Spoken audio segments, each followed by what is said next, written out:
All right, let's get it. Drive time. Friday afternoon, 13 minutes past the hour of 2 o'clock. Happy Friday to you. Happy chilly cold front randomly in a April scenario to you on this Friday afternoon. It is cold once again. Cold yesterday, about 48 degrees. We had a little snow this morning in the benches, and it's snowing pretty good up in the mountains, which will extend ski season for all you folks that enjoy such things. But as it is, every single day, it is good to have you along for the ride. Spence Checketts behind the mic. That's Porter Larson behind the glass today on a jam-packed Friday edition of the radio show. We have a lot to do. It is win, it is win and you're in day in the world of pro basketball as the play-in tournament will come to its conclusion tonight. The Miami Heat are in Atlanta to take on the Atlanta Hawks. The Dallas Mavericks are in Memphis to take on the Memphis Grizzlies. FedEx Forum in Memphis, Tennessee. The Atlanta Hawks are a slight favorite, 1.5-point favorite. The Grizzlies, at last check, were a pretty healthy favorite. John Morant still nursing that ankle injury. But he will give it a go tonight. He's going to give it a go tonight. So Ja's going to play, and the NBA playoffs will begin tomorrow in full force with some really good games. The Detroit Pistons are at Madison Square Garden to take on the New York Knicks. The Milwaukee Bucks sans Dame Lillard, at least for game one, are in Indianapolis to take on the Pacers. Man, we got some good basketball out west with the Clippers and the Nuggets. Ball Arena game one tomorrow afternoon at 1:30 Mountain Time. And then your late game at 6:30 on ABC is the Timberwolves and the Lakers. So NBA playoffs in full swing. Excited for spring basketball on the pro ranks. As I've been talking about, March Madness always serves as a little bit of an appetizer when it comes to the NBA playoffs. And the playoffs are almost here. Utah Jazz, of course, are done for the year. Next date that is interesting for the Jazz will be May the 12th. May the 12th when the draft lottery takes place. And then the NBA draft will be on June the 25th. I will take this opportunity to remind you that our NBA draft coverage, I can promise you, will be second to none. It will be myself. It will be Bill Riley. It will be Gordy Chiesa. And we're going to bring in Smitty, too. Richard Smith will stop by to kind of help us understand the landscape of what it's like, as Smitty was in war rooms for the Utah Jazz for 40 years. So we'll do some Jazz basketball. We'll do some NBA lottery. We'll kind of help you to get to know some of these prospects that will land on the Jazz roster next year. Just a refresher and a reminder, the Jazz had the worst record in all of pro basketball last year, and the prize for that, when you are the worst team in the NBA, you actually do get compensated, which continues to be wild. A top 5 pick and a 14% chance to draft Cooper Flagg as the number 1 overall pick. So we will inch closer and closer to that day, a day of interest for the Utah Jazz. Spring football rolls on up on the hill. We're going to bring you some sound from coaches and players today, a little spring ball today on the program, as we will get you ready for the spring game tomorrow, the Forever 22 game tomorrow. So the Forever 22 game is going to be a little bit of a mixture of kind of a glorified scrimmage and maybe some fun skill challenges. And, you know, most years, not a ton of intrigue, but the landscape of college football has changed, in case you guys haven't been paying attention. So a lot of new players and new faces on Kyle Whittingham's roster. So that makes tomorrow somewhat interesting. We'll get to know some of these new players as we kind of inch closer and closer to the fall. So we'll do a little Utah spring football on the program today. As we talked about yesterday, Utah football is going to welcome in a former 4-star wide receiver recruit named Micah Hudson, who will be on campus coming up. And wide receiver, certainly a position of need. Coach Witt has talked about that himself on this program, on other programs, and on media availability, as the transfer portal in college football is open for another 5 or 6 days or so. Transfer portal in college basketball is also open. Bad news for Utah fans. Alex Jensen might coach for a minute. The Dallas Mavericks are being picked by a lot of people to win tonight at the Grindhouse against Memphis. The winner of this game tonight advances on to take on Oklahoma City in round 1. But if Dallas wins tonight, Alex Jensen will continue to work for the Mavericks for at least another couple of weeks or so. Out east, it's Atlanta, and it is Miami. And the winner of that game advances on to take on the Cleveland Cavaliers, who are the 1 seed out east, even though the Boston Celtics are your favorite to win the NBA championship. But the college basketball transfer portal continues to be open. There's some BYU news that we'll get to. as the propaganda machine for Brigham Young continues to churn and work so hard full time to try to convince you they're not simply outbidding people for players, which they very much are. And that's okay. Why they have to flood the zone and muddy the waters like Steve Bannon would do, I don't understand it, but don't believe any of it. They're writing big checks, and so are other schools, and it's okay. The difference is other schools don't lie about it. Elijah Moore, Syracuse transfer, on the ground to play for the University of Utah. Alex Jensen has 8 roster spots left to play with as he continues to try to fill out this roster for his first foray into Big 12 play. Down the stretch we come in pro hockey. The Utah Hockey Club will not be part of the Stanley Cup playoffs, but we do have some really exciting matchups. And if you're a new hockey fan as a result of the Utah Hockey Club being here in our market, I would encourage you to sit down and watch some of these playoff games. The Stanley Cup playoffs in pro hockey, almost second to none. But unfortunately, Utah Hockey Club will not be involved. Historic day out in Sandy. Historic day out in Sandy. We talked about this yesterday as I was out at the Miller family offices prior to today's announcement that the Miller family has now taken over as your majority owner for Real Salt Lake and the Utah Royals. So the announcement was today. David Blitzer in town, in addition to Don Garber, Major League Soccer Commissioner. We heard from Steve Starks. We heard from Steve Miller, Gail Miller, of course, Greg Miller. The Miller family, in conjunction with Miller Sports and Entertainment, has acquired the controlling interest in Real Salt Lake and the Utah Royals. Some more information has come out. Some more details have come out about how this is going to work. So we'll get into some of this on the show today. And RSL has a game coming up tomorrow here in our market. It is a 7:30 first kick. They're going to take on Toronto in the midst of a road-heavy schedule. This is the one home match you get for a little bit. Utah Royals in action tonight, taking on Chicago. That is a 7:30 first kick out of the NWSL side of things. So a very busy show, a very busy Friday.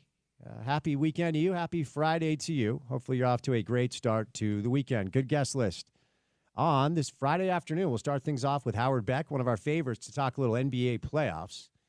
We'll do a little lottery. We'll do a lot of Utah Jazz. But we'll bounce around a little bit. We will bounce around a little bit with Howard Beck on the program today. Tony Jones, one of our favorites, who covers the Utah Jazz when the Utah Jazz are interesting. Right now, he's on the Denver Nuggets beat. We'll do a little playoff basketball. We'll also do some local basketball with Tony and some NBA draft and some NBA draft lottery with our guy TJ on a Friday afternoon. The RBC is going on right now. The world of professional golf has their eyes set on this tournament after the Masters experience last week at Augusta. So we will bring in Paul Pugmire today. I haven't talked to Paul since the Masters was over, so we will talk a little Rory McIlroy, and we'll talk a little Tony Finau. We'll talk about the local golf scene. Then we'll talk about the RBC heritage.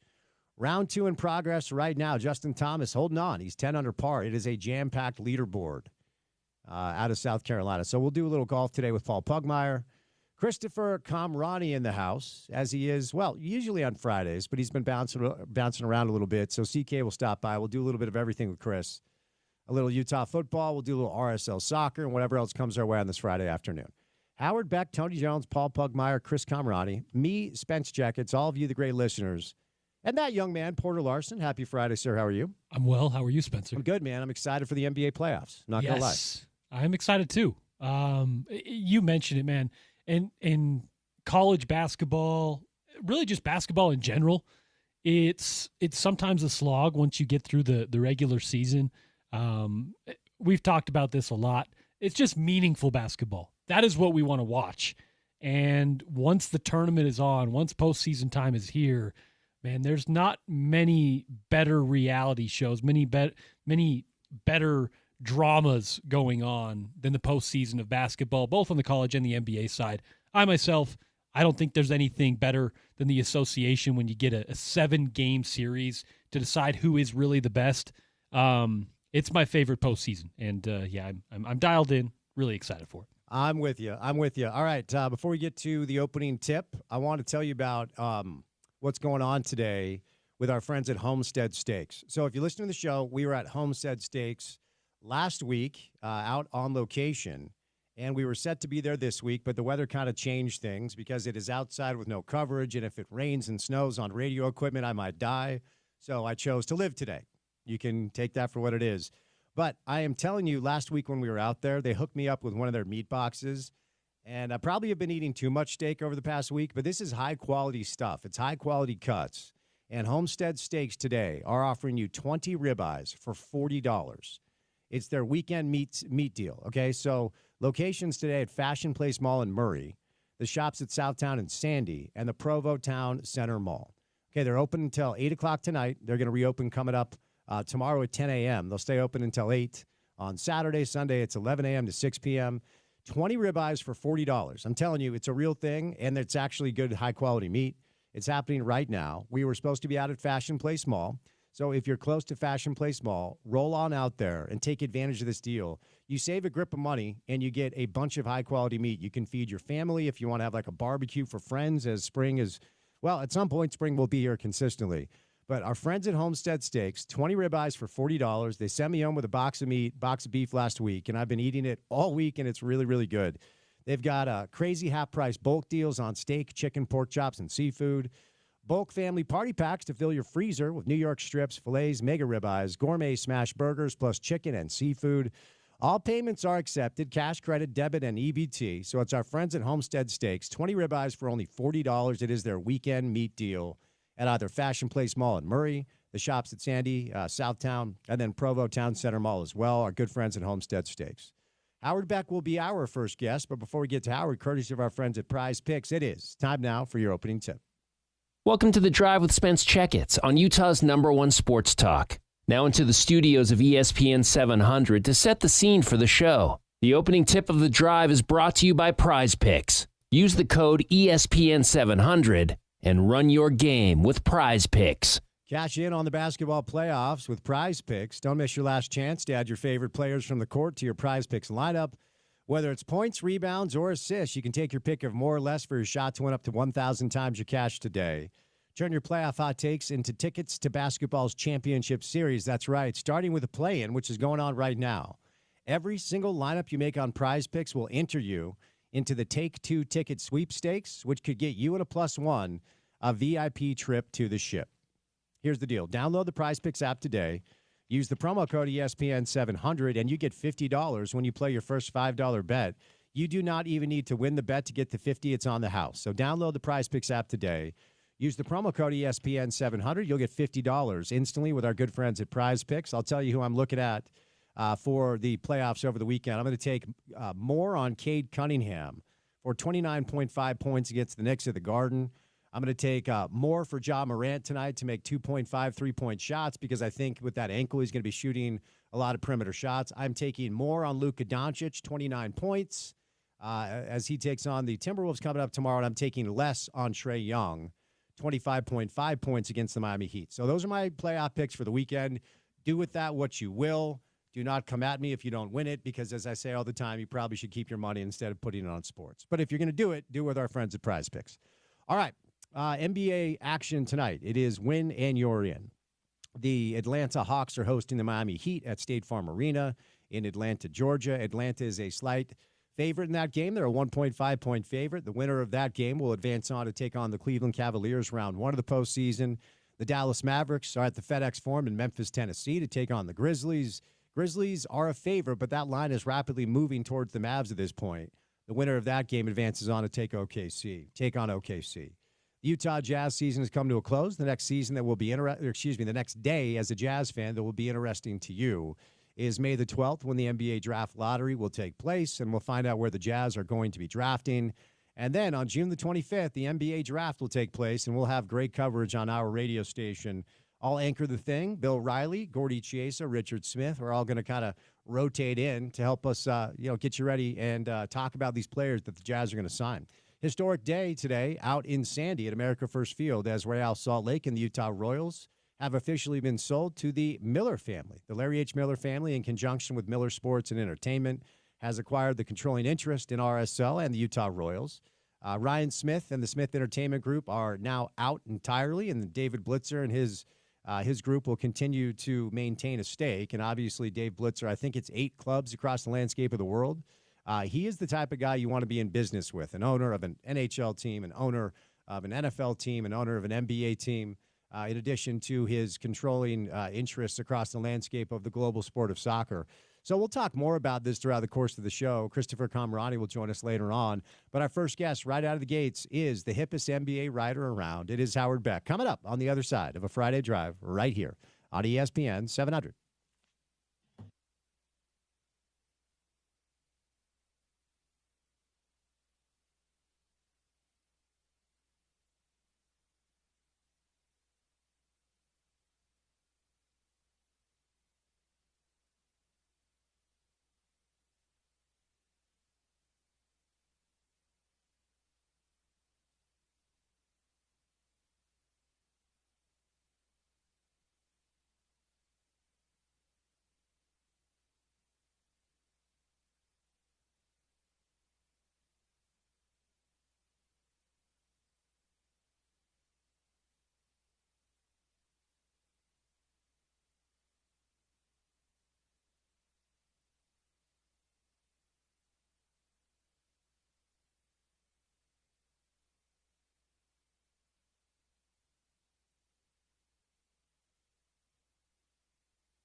You see, the song works on several levels today because Howard is an REM super fan. Orange Crush, So I'm going to ask about the Knicks. There we go. You see what I did there? Little orange and blue. This is not just a hat rack, Porter. There's actually an operating, functioning brain most of the time under the hat. I like it. I like any subliminal song reference to the show. I'm with it. Howard Beck, happy Friday, my friend. Where do we find you right now? Happy Friday. I'm home in Brooklyn, and preparing, bracing myself, gearing up to be at the Garden tomorrow night, where your orange and blue will be taking on, what are they, red, white, and blue, I think, of the Pistons. So, yeah, I'm excited. Yeah, for sure. And this is a little bit of a throwback, and you have to be very old to remember when the Pistons and the Knicks played for anything that mattered, because it's been really a long, long time. But let's stay out east, then we'll kind of make our way out this way. And if my Black Hat Media magic, if I'm able to, conjure up some magic trick, maybe we'll talk about the Jazz, but I don't know. So let's start with best case scenario for a 51 team that feels like it has a lot of questions. I've heard a lot of people believe that Detroit can make this uncomfortable. So best case scenario for the Knicks, and what do you make of this round one matchup against Detroit? I think the Pistons have a chance. I don't think this is your average 3-6 matchup. And I think, the biggest knock on the Pistons, or the biggest doubt, will be simply the fact that this team and this construction of it is making its first foray into the postseason. And, notably your key players on that team, Cade Cunningham, obviously, and Asar Thompson and many of the others are young and new to this. And you never know how young players are going to adjust to or react to the spotlight, and the Knicks are a very, very playoff-steeped team. So there's that. But the Pistons are tough as heck, and I think we've seen it all season. They have proven that over and over again. They are tough defensively, and I think they have the ability to make life tough on Jalen Brunson and to make the Knicks work for this. I think this series could go the distance, but I do expect the Knicks to win it. I will put on my red panda hat for a moment and balance some plates and try to bring a Jazz topic in here. I'm not going to ask you about the Jazz, but I will ask you about Detroit, who a year ago, Howard, was the worst team in the NBA. And the Jazz are the worst team in the NBA. We're waiting to see what the lottery brings. But Detroit, for all their troubles, actually fell to 5. Now, Cade got hurt, and he's everything to them. So I just wondered, from your perspective and vantage point, since we're out here in Salt Lake in the midst of a very, very long rebuild, what stands out most to you about the way Detroit has gone about this, where they're back in the playoffs and very relevant and should be for a number of years? That's a good question. Where to start there? I mean, look, the Pistons have been in the lottery for most of the last 2 decades, so I don't think we should look to Detroit as any model for anything. If we want to just take the last, 4 or 5 years and say, well, how have they finally gotten their feet under them again? I mean, if you're in the lottery enough times and you get the number 1 pick at least once, which they did to get Cade, cool. But, a lot of times, the Pistons have had pretty bad lottery luck. They've slipped a lot of times. And so, if anything, they're a lesson in the lottery, and being bad or tanking is not a panacea. It's no guarantee of anything. I think the most interesting wrinkle in their evolution of the last couple of years is, and this is, of course, after flushing the front office a couple of times, flushing the coaching, the head coach a couple of times, that the current group, led by Trajan Langdon, decided, you know what, we need some veterans in here with our young guys. And I was a skeptic. I'll be honest. I was like, I don't get why they're signing Tobias Harris to a big, it was only like a 2-year deal, I think, but I wasn't convinced last summer that was the move. But they brought in Tobias Harris, and then they later brought in Dennis Schroeder, and they signed Malik Beasley, and they traded away Quentin Grimes for Tim Hardaway Jr., another deal I did not agree with then, and I still kind of don't agree with. And, bolstered by the fact that Quentin Grimes traded again from Dallas to Philly, went off in Philly down the stretch.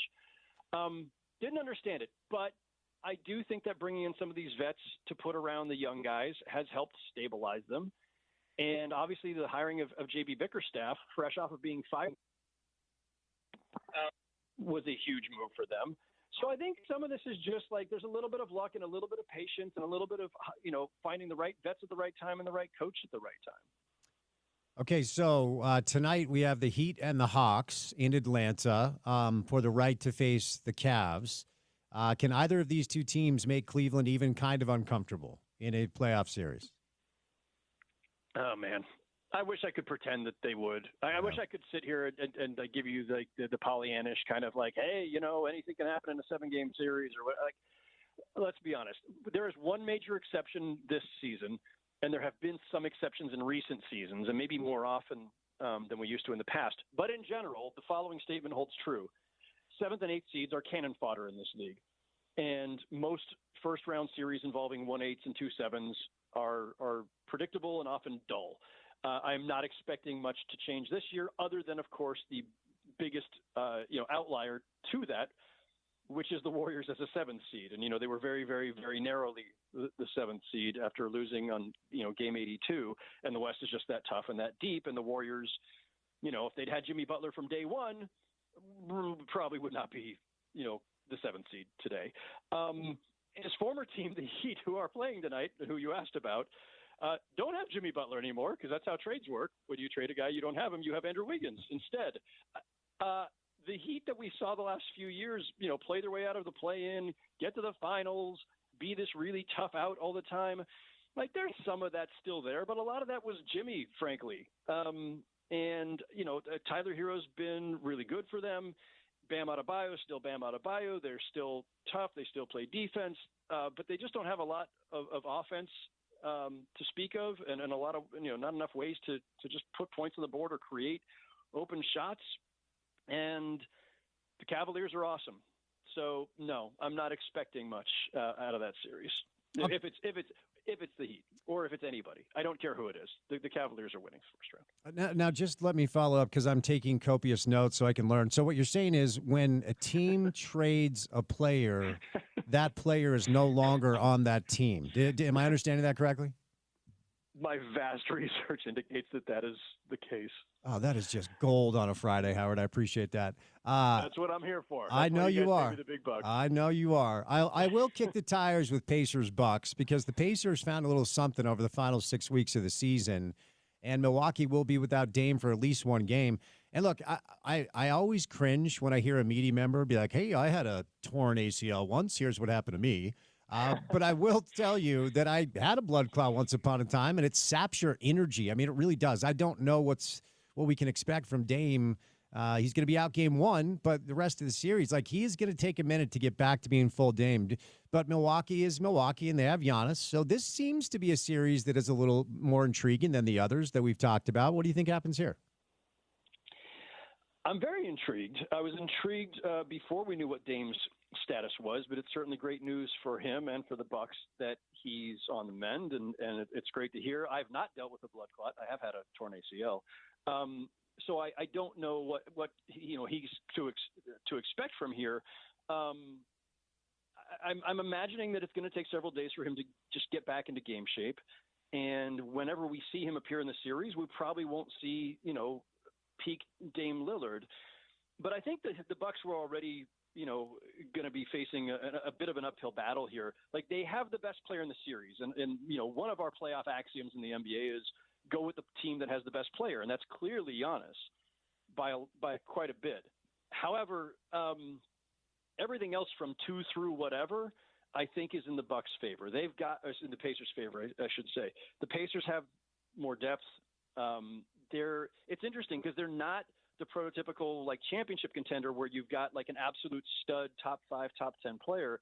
Tyrese Halliburton will probably make All-NBA. He was on my ballot, I think, on the 3rd team, but he's not in that Giannis tier. But they have Siakam, and they've got Nembhard, and they've got Nesmith, and they've got Miles Turner, and they just got a lot of really good, TJ McConnell. They just got a lot of really good players who contribute, know their roles, and play them to the hilt. And they've got a bit of a swagger about them, and we saw that last year when they beat the Knicks and then played a really tough series against the Celtics. I think the Pacers have the overall advantage here, even if Dame is back and even if Dame is at back to 100%. All right, let's move out west, and let's start with you referenced the Warriors as the 7th seed.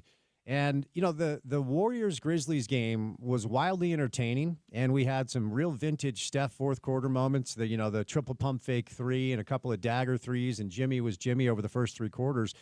But, Howard, after kind of dialing into that game, and I don't know how many people are really giving the Rockets very much, very much attention or credit for what they've achieved all year. I don't think Golden State has the size or the length to deal with what Ime Udoka has in Houston. Now, you could make an argument that, back to your point about the Pacers-Bucks, when the team clearly has the best player, you tend to side with that team. And you can make the argument that Golden State has the two best players in the series. And maybe it's not even an argument. Maybe they just do. But Amin Thompson is going to be stuck like glue to Steph, and they've got Dillon Brooks. They've got a lot of tough wing defenders, and they've got size down low that I don't think Golden State does. So I've heard a lot of people say, even though it's 7-2, Golden State is going to run through them. I don't know, man. I think this is going to be a dogfight, a bit of a rock fight. So round one, Warriors-Rockets. What do you think? I love the fact that we have like this just clash of all these different axioms or cherished beliefs, right? Like the Warriors have all the experience. The Rockets, it's their first playoff run with this group, and they've got a lot of youth. So we've got the youth versus experience thing. And we've got, absolute legends, with Steph and Draymond and another, stud with Jimmy, all of them very proven. But we also have, to your point, a size issue here where the Rockets have the size advantage across the board. We also have a little bit of a depth thing where I think the Rockets have a little bit better depth. But also there's a youth versus veteran thing that's, forget the experience for a minute, but just youthful legs. And you're on an every other day schedule. And, Jimmy, Steph, and Draymond are all in their mid to late 30s. Like, could they just wear down? So I think the Warriors have the advantage going in based on all the obvious things to do with playoff experience and know-how and just higher level of talent at the top end. But I think the depth and the youth of the Rockets and their size is going to make it really difficult for them. And we saw that a couple weeks ago when Amin Thompson, kind of locked up Curry and had, Steph had one of his worst games we've seen in years. Can the Warriors do enough to get him off of him, and to keep Dillon Brooks and the rest of them off of him as well? That's a question. Can the Rockets, on the flip side of that, though, stick with their double big lineup of Şengün and Steven Adams? Or can the Warriors play those guys, or please play Adams off the court because they're going to be smaller and running up and down the court and trying to, pull Steven Adams away from the basket?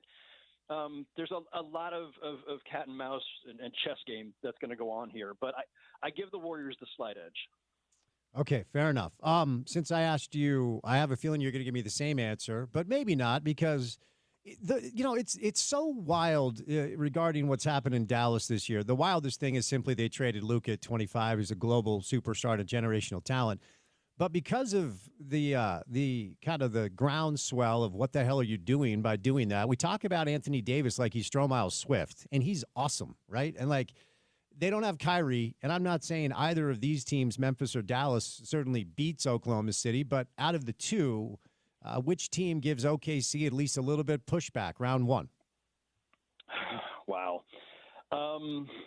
It's hard to say, in part because like the key to Memphis being the answer is Ja Morant, and Ja is still ailing right now. Like, I don't even know, like I haven't seen the latest update, but I think he got some kind of injection, and like he didn't practice yesterday. Like, is he going to play? I assume he'll play tonight.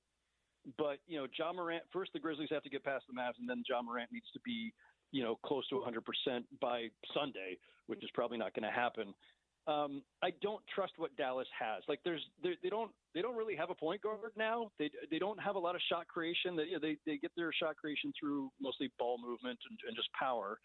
But you don't have, without Kyrie, you don't have that off the bounce guy who can just penetrate a defense, break it down, force help, and then get guys in rotation.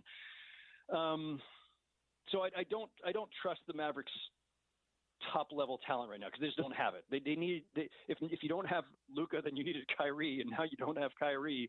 They don't have Luka, by the way, because they traded him to the Lakers, and as we've established, once you do that, you no longer have I'm adding a footnote to my earlier note. Thank you, Howard. Yeah, for sure. So no, I don't trust either of these teams is going to give Oklahoma much of a challenge. But if it is the Grizzlies who emerge, I think that across the board they're just better built because they didn't trade their superstar midseason, right? Like, we might have this conversation this time next year, and the Mavericks conversation might be very different. But right now they're a team that needs to take the offseason to kind of fix their roster. The 4-5 and the 3-6, man, two really good teams are going home after round one. So let's go to Nugs Clips. And, I talked to you about this last week. Whenever Kawhi is healthy for an extended stretch, we're all reminded of, oh, yeah, that's right. He is still one of those guys.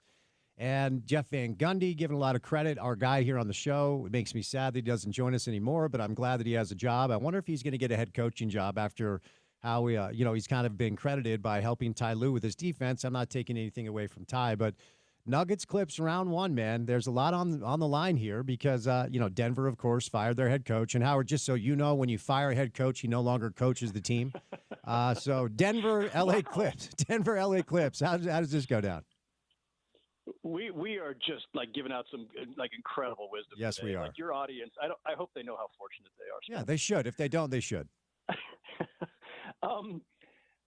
Nuggets Clippers, like there's no such thing as an upset really in a 4-5, especially when you've got an identical record. But to the extent that the Clippers are the lower seed, I think they're pulling the upset here. Upset in like quote marks. I really, really, really respect what the Clippers have been able to do this year. Like I was, and I'll admit this outright. I thought, wait. You re-signed Kawhi Leonard all this money, but you're letting Paul George walk. What are you doing? Like, are you trying to contend or are you not trying to? Like, what's going on here? Really, you're relying on always hurt Kawhi Leonard, and never know what you're going to get from him. James Harden at this stage of his career, and Norm Powell and there's some nice players here, but like, really, where are you guys going with all this? And here they are. 50 wins. Incredible job by Ty Lue, and as you point out, by Jeff Van Gundy, who joined the staff this year. Incredible job by James Harden holding it down until Kawhi Leonard got back. Incredible job by Kawhi Leonard becoming Kawhi Leonard again, and being just an incredibly dominant player for the last couple of months. The only reason not to believe in the Clippers right now, and they've had one of the best every metric you can cite for the last 6, 7, 8 weeks, the Clippers are right up there with the best teams in the league. And the only reason to doubt them would be if you don't trust Kawhi to stay healthy through a series, which fair, understandable. We've seen that play many times. Or if you don't trust James Harden to come through in the clutch, which again, fair. We've seen that play many times, but he doesn't have to be their leading scorer in this case because they've got Kawhi Leonard and they've got Norm Powell. And Ivica Zubac has had a great season and is one of the few centers who can at least make Jokic work. And the Nuggets are in a weird place. I mean, they, as we know, just fired their GM and coach in one fell swoop with days to go in the regular season. One of the stranger things we've seen. And so I feel like there's still a little bit of a cloud over them, though they did finish strong under Dave Adelman. I cannot believe I'm going to ask you this, but I will, because this year in the NBA, a lot of paradigms have been shifted and changed. If Denver loses round one, is there any way that Nikola Jokic decides that he needs another place to play? And is there any way that it would have to be a mandate? It would have to be, you have to trade me. But hey, we saw Luka traded. And if I'm Nikola Jokic, I'm looking around. I'm like, dude, I'm the best in the world at this. And you need to do more to take advantage of me before I'm 32, 33 years old. If they lose round one, what does the offseason look like in Denver? In this league, it's always fair to ask that question. There's a part of me that says we can't get ahead of ourselves. Let's not get crazy. Let's not stir it up too much on the Jokic front, especially given that Jokic doesn't seem to be wired that way. That he's not that kind of personality, right? He's not one running around making demands. He's a pretty low maintenance superstar, and I don't expect that as bad as things have gotten there, or as shaky as things have been, I should say. I don't expect even a first round knockout is going to suddenly cause him to start stomping his feet and say, trade me. But it's the NBA, and you just never know. And you can't take guys of his caliber for granted. And it's got to be frustrating, ever since they won the championship, they lose key rotation players. Now they've fired the GM and the only head coach that he's ever played for in the NBA. There's just a lot of static there right now. And we don't know who the new GM is going to be. We don't know if David Adelman is going to be the permanent head coach. There are questions. Jokic and his representation, I'm sure, will be asking some of those questions. But I feel like we're getting too far ahead of ourselves to speculate on his future at this stage. All right, another good team's going home. It's either going to be the Lakers or the Timberwolves. This is the last series that we have not talked about. It's the late game coming up tomorrow night. Obviously, the process of watching Luka and LeBron figure this out has been fascinating with two, high IQ basketball players like that. Do you give the Timberwolves a puncher's chance here? What do you think happens round one? Yes, puncher's chance. The Timberwolves obviously made a big trade right on the eve of training camp when they swapped out Towns for Julius Randle, and it took them a while to get their feet back under them and to really integrate Randle and figure out what their identity was now. But they've been really good. Another one of those teams where and they won 49 games, which is not bad at all. But they finished the season much stronger than they began it. So the record is not fully reflective, I think, of how dangerous they could be. The Lakers. You're always you should never bet against LeBron. We've learned that many, many times. And LeBron and Luka together is just absolutely, striking fear in the hearts of every coach, every film breakdown guy. Like you don't want to face that. But the Lakers don't have a complete roster. They don't have a real traditional big. Jackson Hayes will play some nominal minutes out there as the starter at center, but otherwise it's Dorian Finney-Smith or Rui Hachimura. Can the Minnesota Timberwolves take advantage with Randle and Rudy Gobert? Randle likes to play bully ball. Who's guarding him? But the flip side of it is the Timberwolves have to contend with Luka and LeBron. Now, they do have some great perimeter defenders, Nickeil Alexander-Walker and Anthony Edwards himself and Jaden McDaniels. And Chris Finch is a really good coach. So I think the Timberwolves can make this a real series. I think this thing could go 6 or 7 games. I do think the Lakers, just based on the firepower of LeBron and Luka, and Austin Reeves has had an incredible season as well. So they've got 3 guys who can hurt you in crunch time, and I'm not sure that Minnesota could say the same. All right, Howard, before I set you loose, I know I've talked to you about this, but now it's time to actually get serious. And, as far as casting votes and such, MVP appears to be still pretty hotly debated. It's one of those things where I have an opinion, and I do think it's Shea, but I also acknowledge that Jokic continues to be historic, and I think he's the best player of this generation. The Howard Beck take, MVP, pro basketball this year is who and why? It's Shea, and Shea was on my official ballot that I sent in earlier this week. And it's not a knock on Jokic. It never is a knock. And I hate that so often this MVP discussion has become like, how much can you tear into the other guy's case? Jokic did everything he possibly could. And he had another incredible season. So did Shea. And if you want to say, well, Jokic did historic things, so did Shea. And we don't have to get into the nitty gritty of those stats, but it's all there. Trust me. But there's also a long-standing, structure for this award that is not acknowledged, but it's there. If you look at the history of the award, with very few exceptions, it is usually a player on one of the best teams. And you can't say that about the Nuggets this year. They barely got to 50 wins, and the Oklahoma City Thunder won 68 games. 68! They were flirting with 70. And Shea is a really big part of that. He's the most important reason for that. Like, does he have a better supporting cast? Sure. But that's been the case with this award many, many times over the years. It's not punishing a guy who had a great individual season, but his teammates just weren't good enough to get him there. This is the standard. The standard is, again, a couple of exceptions, Russell Westbrook, one of the other Jokic years, actually. But for the most part, for the last 40 years, the MVP goes to a team that is clearly among the elite. And the Thunder won 68 games, 18 more than the Nuggets, 16 more than any other team in the conference. Shea was the biggest reason for that. He had a phenomenal year offensively. He's a plus defensively as well. I think his case was incredibly strong. I had no reservations about voting for him. One more quick one, because I mentioned this earlier. You think Jeff gets a look as a head coach? You think somebody? Yeah, I'm biased. I'm the wrong guy to ask. Anybody should hire him. I mean, that's my guy. But do you think after what's happened with the Clips this year, somebody looks at Jeff Van Gundy for a head coaching job? I would think so, Spence. I'm not sure where Jeff's head is these days on that. Is he just enjoying now getting to be like the sage veteran on the bench with the younger head coach in Ty Lue, or does he want that head coaching job again and everything that goes with it, all the stress and scrutiny? I know that there were years there during his run with ESPN where, he was certainly interested in getting back to the bench, and teams kept passing up on him. So I'm not saying that as a criticism or as any kind of like doubts.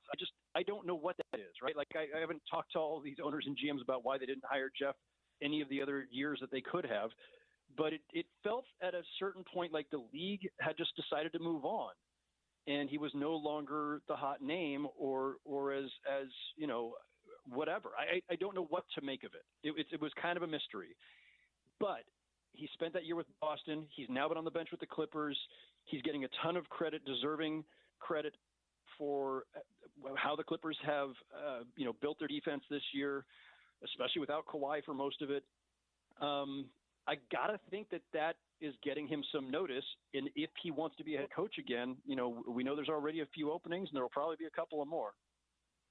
All right, my friend. Well, great time of year. Appreciate your time and the intimate knowledge of how transactions work in pro basketball. Howard, have a great weekend, buddy. We'll chat soon. You too, Spence. Take care. All right, the great Howard Beck. NBA playoffs. It is time. Howard Beck, one of the best writers in the NBA writer ecosystem, at Howard Beck on Twitter. And then he'll send you to his Blue Sky because he doesn't tweet anymore. But I always appreciate Howard's time. All right, I've got a great deal for you guys, okay? So last week, if you listened to the show, first of all, thank you. We were out in Sandy at the shops at Southtown, and today we were supposed to be out at Fashion Place Mall in Murray, but the inclement weather knocked our remote out. But they're still doing it. It's Homestead Steaks. Here's what you get. You get 20 ribeyes for $40. And last week, they sent me home with a box of meat, and the ribeyes were in there, the New York strips were in there, and I've been eating steak all week long. Probably need to take a little bit of a break if we're honest, but they're high quality cuts. So if you're looking for a way to feed a family, if you're looking for a way to maybe you want to barbecue now that the spring is getting closer, it's an incredible deal, and they're actually really high quality pieces of meat. So 20 ribeye steaks, big old fat ribeye steaks for only $40. Okay, it's the Homestead Steaks weekend meal deal. The locations right now: Fashion Place Mall in Murray, the shops at Southtown in Sandy, and then the Provo Town Center Mall. Fashion Place is located at 6191 South State Street in Murray, 6191 South State Street. It's a big old truck out there. ESPN 700 van is right out front. And they also have half-price bulk deals on steak, chicken, pork chops, and seafood, a bulk family party pack to fill your freezer with New York strips, fillets, mega ribeyes, gourmet smash burgers, plus chicken and seafood. All payments are accepted, cash, credit, debit, and EBT. You put this bad boy in your freezer. You put these steaks and these cuts in your freezer, then you've got food for weeks. You don't have to worry about your grocery bill, and you save a grip of money with our friends at Homestead Steaks. 20 ribeyes for only $40. It is their weekend meal deal going on right now at Fashion Place Mall in Murray, the shops at Southtown and Sandy, and Provo Town Center Mall as well. Howard Beck stops by courtesy today of our friends at IFA Country Stores. Any drive to the basket begins with the first step. On the court, that's the ultimate power move. IFA's Step 1 crabgrass preventer and their lawn food is the first choice to give your yard the healthy, thick green look you desire. The neighbors will be green with envy. Shop IFA online at ifa.coop or stop by one of their 18 Utah locations today. Our good friends at IFA Country Stores. All right, we got 1 hour down. We've got 3 hours to go. Tony Jones, Paul Pugmire. It's your 3 o'clock hour of the drive on a Friday. Happy Friday to you. Keep it right here on ESPN 700.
NBA playoff basketball, well, begins tomorrow, but the play-in tournament will conclude tonight. We've got the Heat and the Hawks. We've got the Mavericks and the Grizzlies. And then a really, really good slate of, there should be some good basketball, man. We have some good matchups. Our next guest, you know him, you love him. He needs no introduction, but I figured we give him a good little BIG track today on a Friday. Tony Jones, happy Friday, sir. How we doing? How you doing, man? Thank you for having me, as always. No, I appreciate the time, as always. We won't do a ton of jazz today, but since the season is now behind us for the Utah Jazz, Tony, just give me, as a guy who's covered this team forever, it's been on market for a long time. It was a historic season for all the wrong reasons, as they lost 65 games. What are the 30,000-foot view Tony Jones macro takeaways from the 2025 Utah Jazz season? It was a historic season for the right reasons. To me, I mean, I think we all knew that at some point, the Jazz were going to have to kind of just tear it all down and kind of build it all back up again. And this is the draft to do it. Cooper Flagg is a generational prospect. He is the best college basketball freshman that I've seen since Anthony Davis, and maybe even going back to Carmelo Anthony. So, if there was ever a draft to really do this with, it was definitely Cooper Flagg. So, that being said, now the real season starts, right? So, then the next date is May 12th. That's the lottery, and then you see what happens in the lottery. The Jazz have guaranteed themselves a top 5 pick. So, if they don't get Cooper, they're going to have a chance to still get a really good player. And then the real work begins for them heading into the offseason. So, Tony, as you know, there have been drafts in the past where at the top, as far as the number 1 overall prospect, everybody thought at the time that prospect would go on to be generationally special. So an example I'll throw out is Greg Oden, the Greg Oden draft, where every general manager in the NBA would have taken Greg Oden with the number 1 overall pick. Now, he was never able to stay healthy, so we were never able to see exactly what he looked like when he was fully formed. But the generational star from that draft fell to 2 to Seattle, and then, of course, Oklahoma City, where they drafted Kevin Durant. Is there a number 2 option that possibly in 10, 15 years we look back on and say, yep, that actually was the guy, not Cooper? I mean, obviously, the number 2 guy in this draft is Dylan Harper. There's guys beyond Dylan that are really good. Trey Johnson, DJ Edgecombe, Derek Queen, Ace Bailey. I mean, there are guys, so the Jazz, this draft is not, Cooper Flagg dependent. The Jazz going to get a guy who has a chance to be a very good player. That is for sure, because there are 5 guys in this draft that really have a chance to be really good, be a really good player. And there are going to be guys beyond that, that pop, that that kind of develop, and that's going to depend on, what their opportunities are, what the development is. Like, you look at Jalen Wells for an example.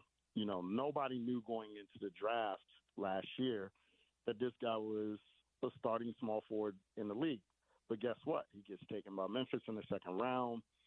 All of their small forwards are either hurt or not playing well. They give him a chance, and he steps into the lineup. He's shooting the heck out of the basketball, and he turns out to be a terrific defender. So, I mean, guys get to become good players, based on the circumstance. I think Cooper Flagg is a can't miss guy. I think that he's a guy that has the best floor in this draft, and he also has the best ceiling in this draft. So he's going to come in from day one, and he's an NBA starter. And if he hits 100% of his ceiling, he's got a chance to one day be the best player in the world. And excuse me, I want to be clear. I very much agree that Cooper feels like he's can't miss, but we've all learned lessons over the years of quote unquote can't miss products, can't miss prospects that ultimately don't turn out. So, okay, so Cooper at 1. If the Jazz fall to 2, it's Dylan. If the Jazz fall to 3, is it Ace? What do you think? Number 3. If the Jazz fall to 3, then that's where the draft starts for them. And this is what I mean. If the Jazz get the number 1 pick, then we know who the pick is going to be. No question about it. They might as well not even bring in a prospect. Well, not for the number 1 pick. If the Jazz get the number 2 pick, we 98% certain know who that pick is going to be. It's going to be Dylan. It's going to be Dylan Harper. But if the Jazz get the number 3 pick, then there are going to be 4 or 5 names in that hat, and I expect those names to be VJ Edgecombe. I expect one of those names to be Ace Bailey. I expect one of those names to be Trey Johnson, among others. And so, I think that that's the way, if you're a Jazz fan, you have to look at it. If the Jazz get the number 1 pick, we know who that pick is going to be. If the Jazz get the number 2 pick, we know who that pick is going to be. If the Jazz fall beyond number 2, then there are going to be, 3, 4, 5 guys who are all in the same tier, who it's going to, who it's going to depend on, what happens in pre-draft workouts, what happens in pre-draft interviews, combine stuff, combine measurements, in terms of, who that pick is ultimately going to be. I really like Trey Johnson. I think, he's a 6'6" 2-guard out of Texas. He can handle the ball. He can pass it. I think he's going to be a 3-level scorer. He's maybe the best shooter in the draft, and he's maybe the best contested shooter in the draft. I know that, a lot of people look at Ace Bailey as the best contested shooter in the draft, but Trey Johnson is an absolutely absurd shot maker. And I think that he has ball skills, and I think that he can play on or off the ball.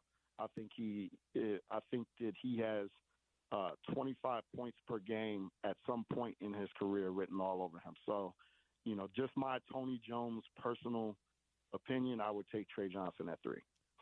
Whoa! You would take Trey Johnson at 3 over Ace or VJ? Yes. Wow. Absolutely. Okay. All right. Okay. I like the take. Because I was going to ask you, the worst case scenario for the Jazz is 5. And, unfortunately, we have a very recent example of this very thing going down, as the Detroit Pistons were the worst team in the league last year by far, by like 5 games, and they fell to number 5. So worst case scenario, Jazz at 5. If that happens, who is on the board at 5, and who do you think they take? Because I was going to assume that you would say Trey, but you like Trey at 3. I like Trey at 3. I mean, but Trey Johnson could very well be on the board at 5. And let's be fair here. I mean, I'm not the Utah Jazz. Utah Jazz might not like Trey Johnson as much as I do. Sure. But I do think that Trey Johnson. I think that at this point we have a consensus 5, and I think it's those 5 guys. So I like BJ Edgecombe. I don't like his lack of ability to handle the ball, and I have a sneaky suspicion that when he gets to the combine measurements, he's gonna measure at 6'1", maybe 6'2", and for all of his athletic gifts, he's a 2-guard. He's an NBA 2-guard. So I do like him. I just really like Trey's size for his position. I like the fact that he can really handle the ball and get separation off the dribble. I like the fact that, he can score from all 3 levels. I don't like the fact that he went to Texas. I think he wasted a year there. And I don't think that he developed the way he should. But, I just think that if you get this guy in the Will Hardy system, the way that he can play without the ball and with the ball in his hands, I think that he's got a chance to be a really, really good offensive basketball player in the NBA. Let's stay in the space. The Jazz will also have, the number 22 pick via Minnesota because of the Gobert deal. And then they have 2 second-rounders as well. So I have a two-part question for you. The second rounders at this juncture for the Jazz will be 43 in addition to 50. That their second round pick comes via the LA Clippers. Okay, so I have a two-part question. Generally speaking, what sort of value do you think will be there at 22? And then do you think the Jazz bring in 4 new rookies for Will to coach next year? I don't think they're going to bring in 4 guys. It's 43 and 50. Maybe they try to consolidate those picks and move up. Maybe they try to put those picks off. Maybe they use one and put one off. Maybe they draft 2 guys, but, one of those guys just doesn't make it to camp. Maybe they take a flyer at 50 on somebody overseas and they stash them overseas for a year. But I think we all know that, this team has a lot of young guys. So I don't expect the Jazz to bring in 4 rookies next season. At number 22, I think that there's going to be real value there. Somebody like a Nolan Traore out of France, somebody maybe like a Will Rowley, the 2 guard that played with Yakachunas at Illinois, who I really like. I really like Rasheer Fleming, who's a 6'9", 6'10", power forward out of St. Joe's.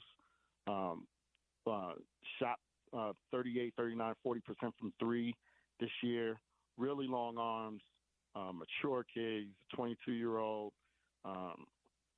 He reminds me a lot of Taylor Hendricks, and I just don't think you can have enough Taylor Hendricks type guys on the roster. I like the Bryant kid out of Arizona. I think that he's going to be possibly available there. Somebody might drop that's projected, late lottery, and he drops and he's available at 22. But I do think that there's going to be value there for sure for the Jazz, and I expect them to use that pick.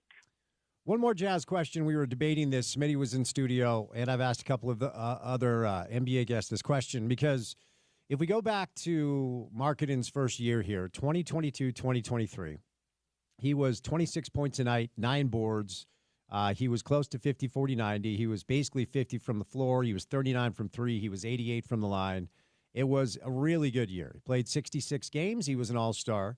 Now, that year, Mike Conley was his point guard to start the season. He also had Kelly Olynyk. Even a guy like Simone Fontecchio. There were more grown-ups in the room with Lowry, right? And, ever since then, he has been asked to play with children. And, you look at his splits this year, 47 games played, 19 points, 6 boards. Everything is down. Everything is down across the board. So, Tony, through your kind of your lens here, if the scale is Lowry 2022 All-Star with all the numbers, and the other side of the scale is Lowry this year where everything's down, who is he? Who is Lauri Markkanen, in your opinion? Of course, he's still signed for 4 more years with the Jazz. You count this year? For the sake of the conversation, Tony, I do. I don't. I just throw this year out. You basically asked the guy, listen, the Jazz went to Lowry before the season. They told him what the season was, and he plays 47 games. He's in and out of the lineup. He can't establish a rhythm. Isaiah Collier's the point guard, and no disrespect to Isaiah Collier, but he had a great rookie season. But he still doesn't know how to run an NBA offense yet.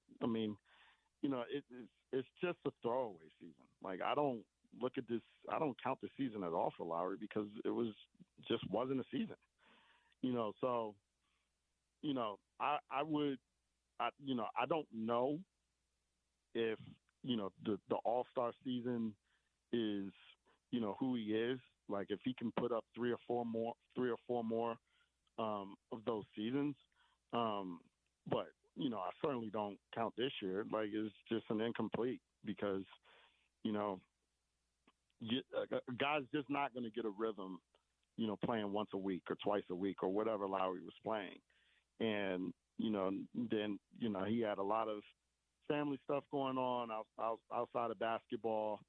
I just don't look at this year at Lowry and take any stock into anything that happened this year with him. But it'll be interesting because if the Jazz do get Cooper, then I do expect the Jazz to go out and try to assemble an actual NBA roster this summer. And if the Jazz do have Cooper, then you can start putting Lowry back on the clock and start kind of assessing what he does from there. All right, moving off the Jazz now, there are teams playing basketball. And before we get to some playoff thoughts, let me ask you, Tony, who's the MVP this year? Who do you think? Who's the MVP and why? Oh, Shai Gilgeous-Alexander, easily. Not even a question. So, I mean, it's look, let's put it out there. Nikola Jokic, I saw this because I covered Denver pretty frequently this year. Nikola Jokic had one of the best offensive seasons of basketball that we've ever seen, right? That's acknowledged. You just don't go out and average a 30-point triple-double. He was also one of the 10 worst defenders in the league. Like, he did not care defensively this year. He was abhorrent on that end. And that's, he was one of the reasons why Denver lost a lot of games that Denver shouldn't have lost, because he just didn't try defensively. So, when you look at what SGA did, in terms of the scoring, you can look at the offense. Yeah, Nikola Jokic had a better offensive season than SGA did. SGA was, galaxies better defensively. And, when you do that and you play that well on both ends of the floor like SGA did, and your team wins the Western Conference, which I think is a really good Western Conference by 15, 16 or whatever many games that Oklahoma City won the West. I just think it's an easy choice. I didn't think this was a hard choice at all for me. Nuggets Clips round one. It's interesting to consider because a really good team's going to go home. One team has a generational talent in Jokic, and then the other team does too, but we forget because sometimes Kawhi misses a lot of time. When Kawhi plays, we're all reminded, oh yeah, that's who he is. This is going to be a rock fight, man. I'm excited for this one. You cover the Nugs, and you're familiar with the Clippers. How do you think round one goes in this series? Yeah, I think that this series has 7 games written all over it.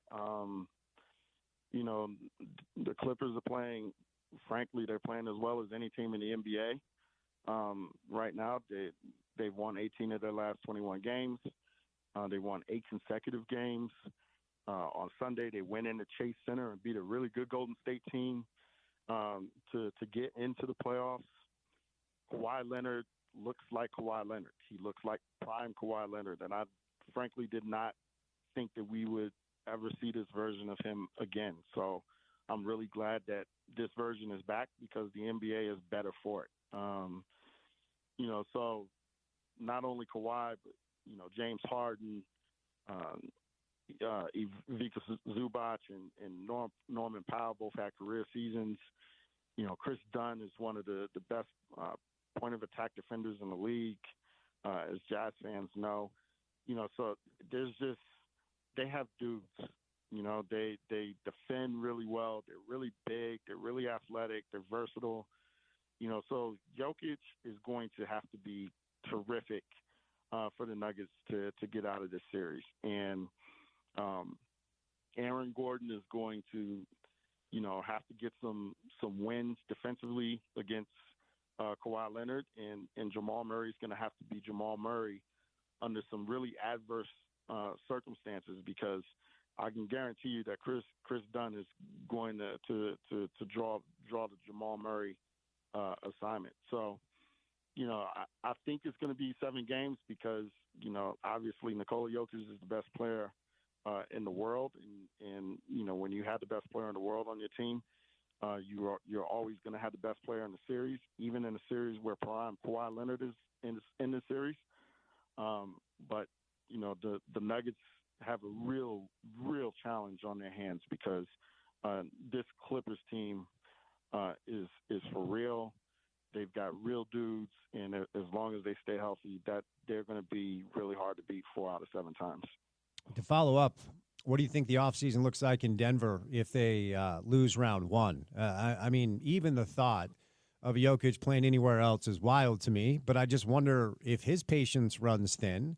And we live in an NBA now where no player is safe. If Luka can get traded, man, anybody can get traded. I'm not going to be the GM that trades Nikola Jokic, but if they lose round one after firing Michael Malone, do you think Jokic starts to look around and go, I need something different for the remainder of my prime? Well, Denver's not going to trade Nikola Jokic, and I don't see Nikola asking out. I don't think he's anywhere near that point. I think that he's all in on that organization. But if they do lose round one, the first thing they have to do is figure out, who their coach is going to be, whether it's going to be David Adelman or whether they, actually open that up and look for a coach. I can tell you right now that if you ask every player in that Denver locker room, they're going to tell you that they want David Adelman. They want his intern tag Shed, and they want him to be the coach full time. So, then they have to figure out what they're going to do with their general manager. They're going to have to hire a GM, and that GM's going to come in, and he's going to come into a really bare cupboard. The Nuggets have no money. The Nuggets have no assets. So the one thing that I think one of the core four will probably they will probably try to trade him, one of the core four this summer. And I would think that one would be Michael Porter Jr. because he's the one that makes the most sense. Like if you trade Aaron Gordon, that's basically trading your heart and soul of your team, and you're not trading Jamal Murray. So, it's a difficult job in terms of assets, but it's a job that people are going to want to take because Nikola Jokic is there, and he's smack in the middle of his prime, and he's playing at an unbelievable level. We'll end on this. Does anybody get in the way of Boston OKC? So I think any one of the first 7 teams in the Western Conference can win the West. I don't think OKC is I mean, they can win the West, and they should be, they deserve to be the favorites. But, I mean, you go down the list. Los Angeles can win the West. Golden State can win the West. The Clippers can win the West. Denver can win the West. This is not a OKC versus the field type of thing. This is going to be a very competitive Western Conference playoff. I would favor Boston in the East for sure. I do think that Cleveland can beat them, but I would obviously favor Boston in that series. So, obviously I think the Eastern Conference is a lot less convoluted than the West, but the West is going to be a dogfight. And, if OKC comes out of the West, it's going to be because they've earned it, because they're going to go through some things because there's some really good teams out West. Well, fun time of year. Playoffs are finally here, man. Appreciate the time today. Enjoy the action over the weekend. We'll get you on next week.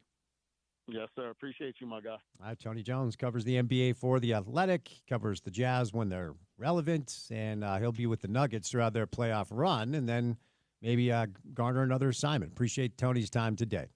Tony stops by courtesy of our good friends at Burt Brothers with over 30 years of experience in nearly 30 locations. Burt Brothers ASC certified technicians bring expertise and professionalism to every interaction. It's a one-stop shop for reliable repairs and maintenance, from tires and alignments to fluids and brakes. Tax Day savings sale is in full swing. You buy 3 tires, you get 1 free on select Goodyear, Falcon, and Firestone tires. Plus, get an extra $50 off on purchases over $500 using the Burt Brothers card. Tax Day savings sale also includes saving $40 on your Valvoline synthetic oil change. Stop by a Burt Brothers or Tire Busters locations or schedule an appointment today to experience the trusted service that has made Burt Brothers a Utah favorite for over 3 decades. Burt Brothers, doing it better since day one. All right. you guys are looking to save a bunch of money and get a bunch of really, really good food, I've got good news for you.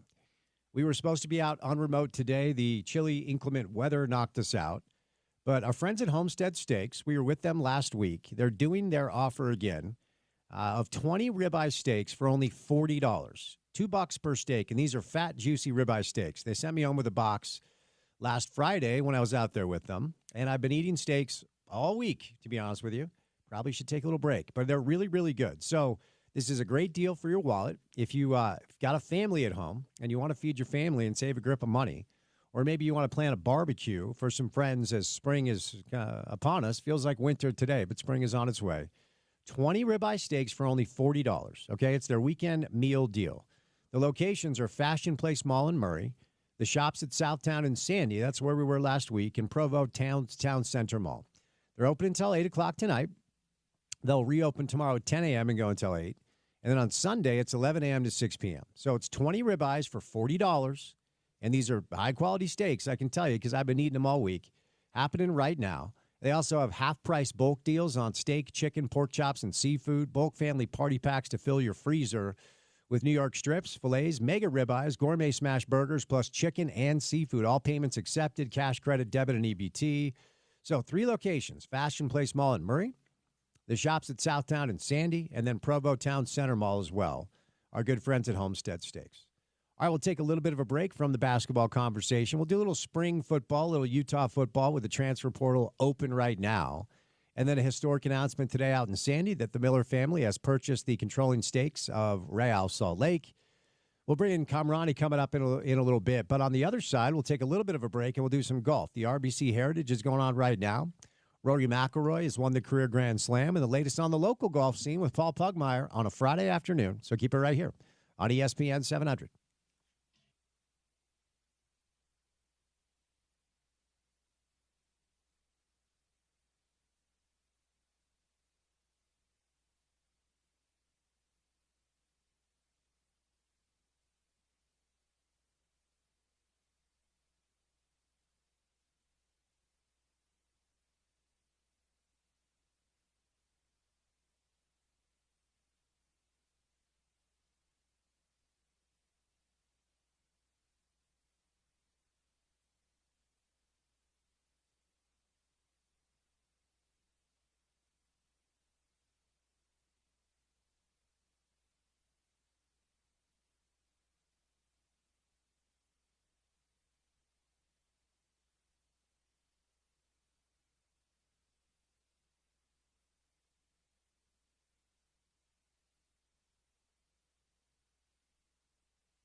We got Christopher Kamrani live in studio today. How about that for a little Friday fun?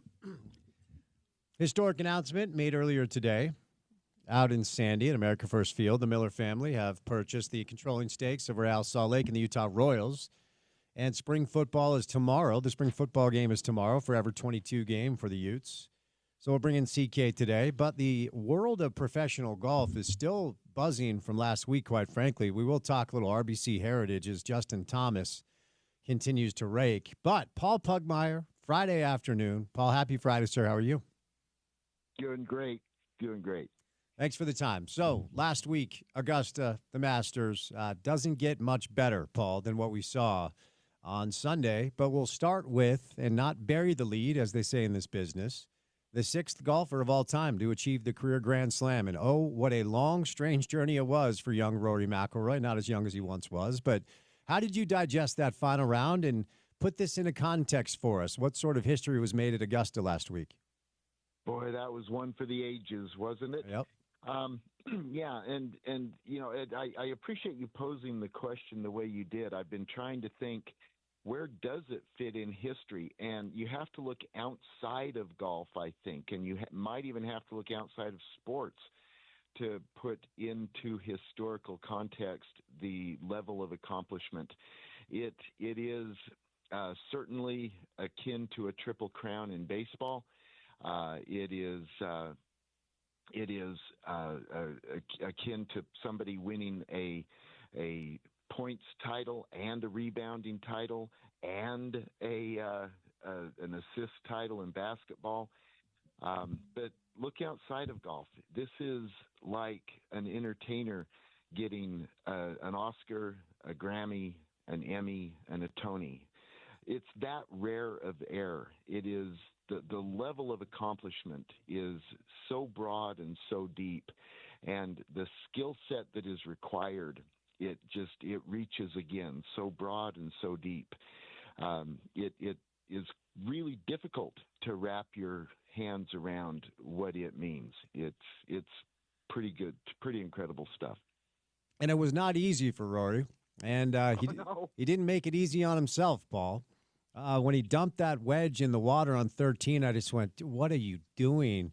But that wasn't it. I mean, I will say this, missing a putt on 18 to win the Masters and to win the career Grand Slam, and then coming back and puring your drive and your approach on the first playoff hole, like that takes some huevos, dude. That takes some cojones. I was impressed that he was able to kind of figure it out after taking all of us on such a ride. But what do you make of Rory's final round where he carded a 73 and barely hung on? You know, the final round, I think, was perfect. It was both encapsulated and contained, and it also was a metaphor for his entire career, his entire journey. And we started knowing about him as a 16-year-old amateur making noise in the Irish Open, going, wait, who is this? How is that swing that good, that young? And he has taken us on a ride of both exquisite accomplishment and absolutely gut-wrenching, inexplicable, exasperating failure as well. And all of that was contained in this round on Sunday. All of that showed up. The incredible shot making that you saw in 15, turning over a 7-iron around the tree, landing it short of the pin but on the green with the proper spin to make it move forward toward the hole. A shot that you might go a decade without seeing a shot that good. And then, like you say, he dumps the wedge into the creek on 13. Holy cow, how do you hit it that bad, that far off line with and that weak in that situation? And yet it was all the same player in the same round. And that's what Rory has given us his whole life. But he also showed us the grit, the determination, the unwavering self-belief. And I think it comes back to another part of what you talked about, and that saying, him being able to make the transition from missing the the putt on the 72nd hole and then going out on the first playoff hole and hitting two incredibly pure golf shots. And I think that goes back to not only who he is and the grit that is inherent in his character, but the guy on his bag, his childhood friend, Harry Diamond. I made reference to Rory playing in the Irish Open at age 16. Harry Diamond was on the bag then, and he's been on the bag the whole time. He's a local kid from Hollywood, North Ireland. They grew up together. They played golf together. They're best of friends the entire way. They were each other's best men in each other's weddings. And Rory has come under occasional criticism saying you should get a pro caddy. And Rory said, no, I'm sticking with my friend. And what did Harry do after Rory missed the putt on the 72nd hole? He goes, man, we would have signed up for this on Monday in a heartbeat. Let's go. And it settled Rory down, and it put him back in an offensive mode rather than feeling bad about missing the putt. Harry Diamond said exactly the right thing in exactly the right moment, and we saw the result. It was absolutely all-time stuff. You know, you've been watching and covering and, been in the ecosystem of golf a lot longer than I have. And honestly, I don't know if it's ADHD. The attention span more than anything else, Paul, to sit and watch something for 4 or 5 hours is nothing I've ever been awesome at. But something like that was so gripping you couldn't turn the TV off. And the more and more you watch, the more and more you realize, like, the best players in the world don't.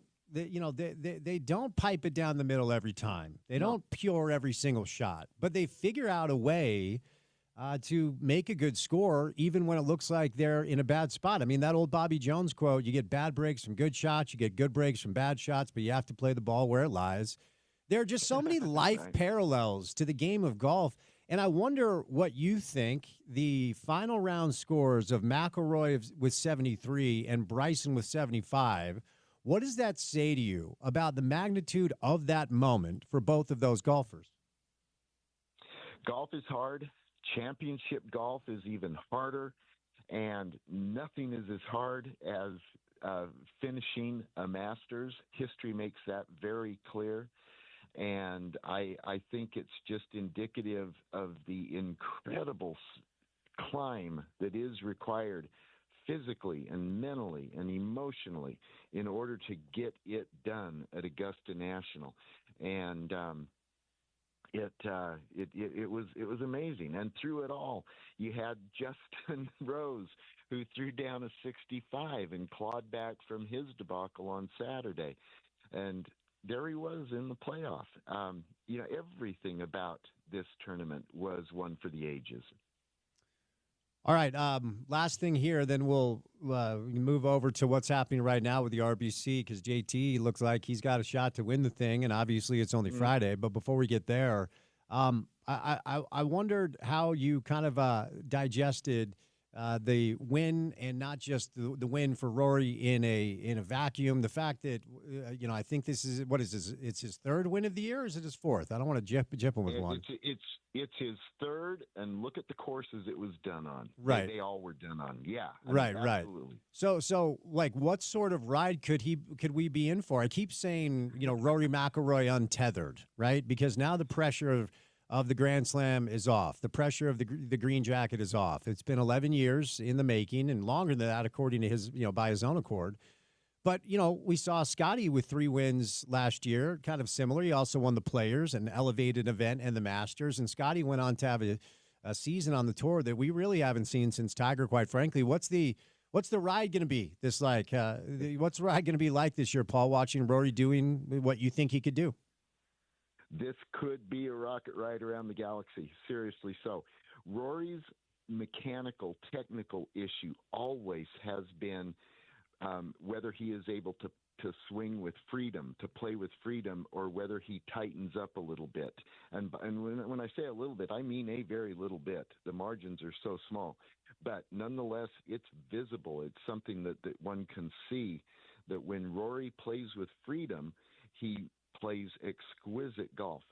And it is highly likely, I think, given the game he brought into last week, having won at Pebble Beach, having won at Sawgrass, and now he has capped a career with the win at Augusta National.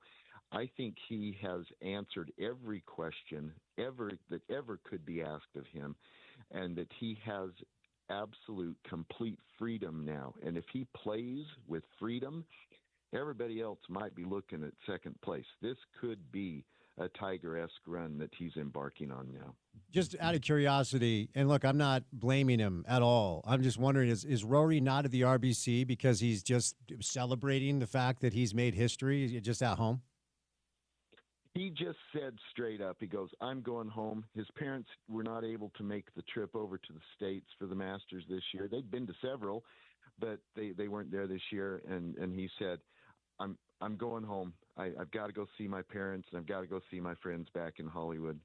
Fair enough. All right, this is an elevated event. You know what? Let's start with Tony, who did not make the cut at Augusta. He had a better round today than he did in round one, but there aren't cuts, right? They're not doing cuts of these elevated events, right? They did away with cuts. Okay. Yeah, everybody's in the weekend. All right. I know you don't love that, but Tony is tied for 57th with some really good players. You know what? This is a good field. I'm not sure that I realized how good this field was until I'm looking like Max Homa, Sahith Theegala. Like, there's some really good golfers. Will Zalatoris, and this course is really not going well for them. Even Ludwig is tied for 46, but Tony's struggling again, at least compared to the field. What do you make of it? Tony hasn't had his A game this year. He's had some flashes. He's had some streaks where his talent takes over, and Tony just is Tony. And of course, we know that he has had to come back from the knee surgery. Maybe there's something lingering there. I don't know. But he hasn't had his A game throughout the whole of the year, and he's slipped in the FedEx rankings. He's slipped in the Ryder Cup rankings, and this doesn't help him a whole lot, especially as you totally correctly identify. This is a good field. There is not one weak spot in this field, and he could very well turn it on this weekend. It remains to be seen, but he's got a lot of really good quality players to pass up over the weekend in order to make a splash. He does. You said something about JT a few years ago when he was struggling, and he ultimately didn't even make the FedEx playoffs that year. He came within a chip shot, which he nearly holed out of making it, which was quite a moment. Right. But I remember I was asking you about JT, and you said something that's always stuck with me, and you said it's his ability to just go low. And that sounds simple, right? But when he turns it on, man, you realize why at one point he was world number one. He had a 61 round one and like a 3-foot putt to break the course record that lipped out on 18. So he was awful today with a 69. You smirk a little bit, but 12 under. All right, your leader through 2 rounds, and a lot of golf fans love themselves a little JT. What do you make of where we're at, and you think he can win the thing? I totally think he can win the thing. And look, they're playing at Harbor Town, which I've watched for years and had the privilege of playing a couple of years ago. Harbor Town really rewards wedge play, and JT is among the best wedge players in the world, and when his wedge is on, he knows it, and he just goes at every flag. He's superlative at distance control with his wedges, and that's where his 61 came from, is he had those working. And when you get that close, making putts is a pretty straightforward exercise. But yeah, this guy's ability to go stupid low, it really stands apart. And interestingly, Tiger Woods, who he is Tiger, and he played the greatest stretch of golf ever when he won the Tiger Slam. That was out of consistently being better than everybody in the field, but there was nothing really. There was no lightning strike in there. There weren't any lightning strikes in his run back in those days. He didn't ever go really, really low. And you look at his lowest rounds on tour, geez, JT's got a dozen of them lower, maybe 20. JT has always had an ability, when he gets it going, to keep the gas down and to be completely comfortable just going circle after circle after circle on the scorecard. That showed up on Thursday. Yeah, I mean, I don't look. The simplest explanation for the ebbs and flows of this game, now that I'm becoming more familiar with it, is the Rory line from the Full Swing documentary, Golf is Hard, right? That's the simplest explanation. And you said it earlier. Scotty Scheffler, after round one yesterday, said the same thing. Like, it was funny, Paul, because the interviewer, I think, stumbled over himself a little bit and talked about how Scotty made it look easy. And, does this mean it's easy? And Scotty's like, I'm never going to say golf is easy because golf is really hard. But when JT dials it in the way he did yesterday, it just makes you wonder why he can't be a little bit more consistent. Could this be the start of maybe a season of reclamation that JT rises back up and is considered one of the best players in the world? Totally could be, and I hope it is. I think golf is healthier with JT among the top players in the world. He has a swagger. He has a joy. He has a magnetism about him. And to be candid, those things are all diminished when he's not playing well. He doesn't have as much of the electricity about him when he's skanking it up. And I'm sympathetic to that. I can understand that. But I think the game is really well served by a healthy and really sizzling Justin Thomas. I referenced Scotty, who, today I think there was a little wind today because the conditions weren't as prime as they were round one, but he carded a 64 round one, 70 round two. And so he's 8 under, he's 4 back. So he's very much in the mix. Are we starting to see Scotty? I'm sitting here laughing because he's 6th and he was like, every single tournament, even if you don't win it, if you're finishing close to the top at Augusta, it's not like you're not playing well, but I know you don't love the Tiger thing, and I'm not going to do it, but Scotty just kind of has the feel that Tiger did when he was going, that you just expect him to either win it or compete every weekend. Are we seeing him inch back to the form he was a year ago? He's getting back to it, yeah. And look, he hurt his hand, for heaven's sakes. He had hand surgery. That's what connects you to the golf club. That's where the feel is on the short game. But look, Scotty's fine. He's 4th in the FedEx standings, and if anybody else was 4th in the FedEx standings, we'd be saying they're having a great year. But because Scotty is coming off of 7 wins and an Olympic gold medal, we're saying, whoa, what's wrong with Scotty? Nothing's wrong with Scotty. He's going to win this year. He's likely to win multiple events. He's likely to win a major. He simply is that good. And it's just a matter of time. He get enough starts, make sure his hand is strong, and he'll be there. All right, before I say you loose, I want to ask you about one other golfer who is at this point, he might be better known. Certainly will always be known for the major championships he won when he was younger. And now I feel like there's this, kind of narrative around Jordan Spieth that he's continuing to ride the momentum of what he did as a younger player, and maybe now is just more famous than he is great. But he ties for 14 at the Masters, and he's inching up the standings a bit. He's still 58th in the world, which is wild, but he's in the mix-ish here, tied 21. Didn't have a great day today, but carded a 67 yesterday. And so, we'll see what the weekend brings. But I asked this about JT. I'll ask you about Jordan. Are you seeing some signs after the wrist surgery that he's coming back to a player that should be considered one to watch out for, maybe could compete moving forward this year? Yeah, absolutely. And I've got to say, I was just shocked when they were talking about it being a decade since Jordan won the Masters, because I still think of it as a recent thing. But he is coming back. And as you noted, he was hurt. He had the wrist surgery. That's a hard thing to get over. And where it's hard is fully releasing the club and fully releasing the club into the turf, because there's just a little gremlin in the back of your head that says this is going to hurt. And so it's not a complete free release. But no, Jordan's coming back, and this is a good course for him to do it on. Again, it's a course that really demands and rewards top-notch wedge play. Well, who's that if it's not Jordan Spieth? So, yeah, I expect Jordan to do well this weekend.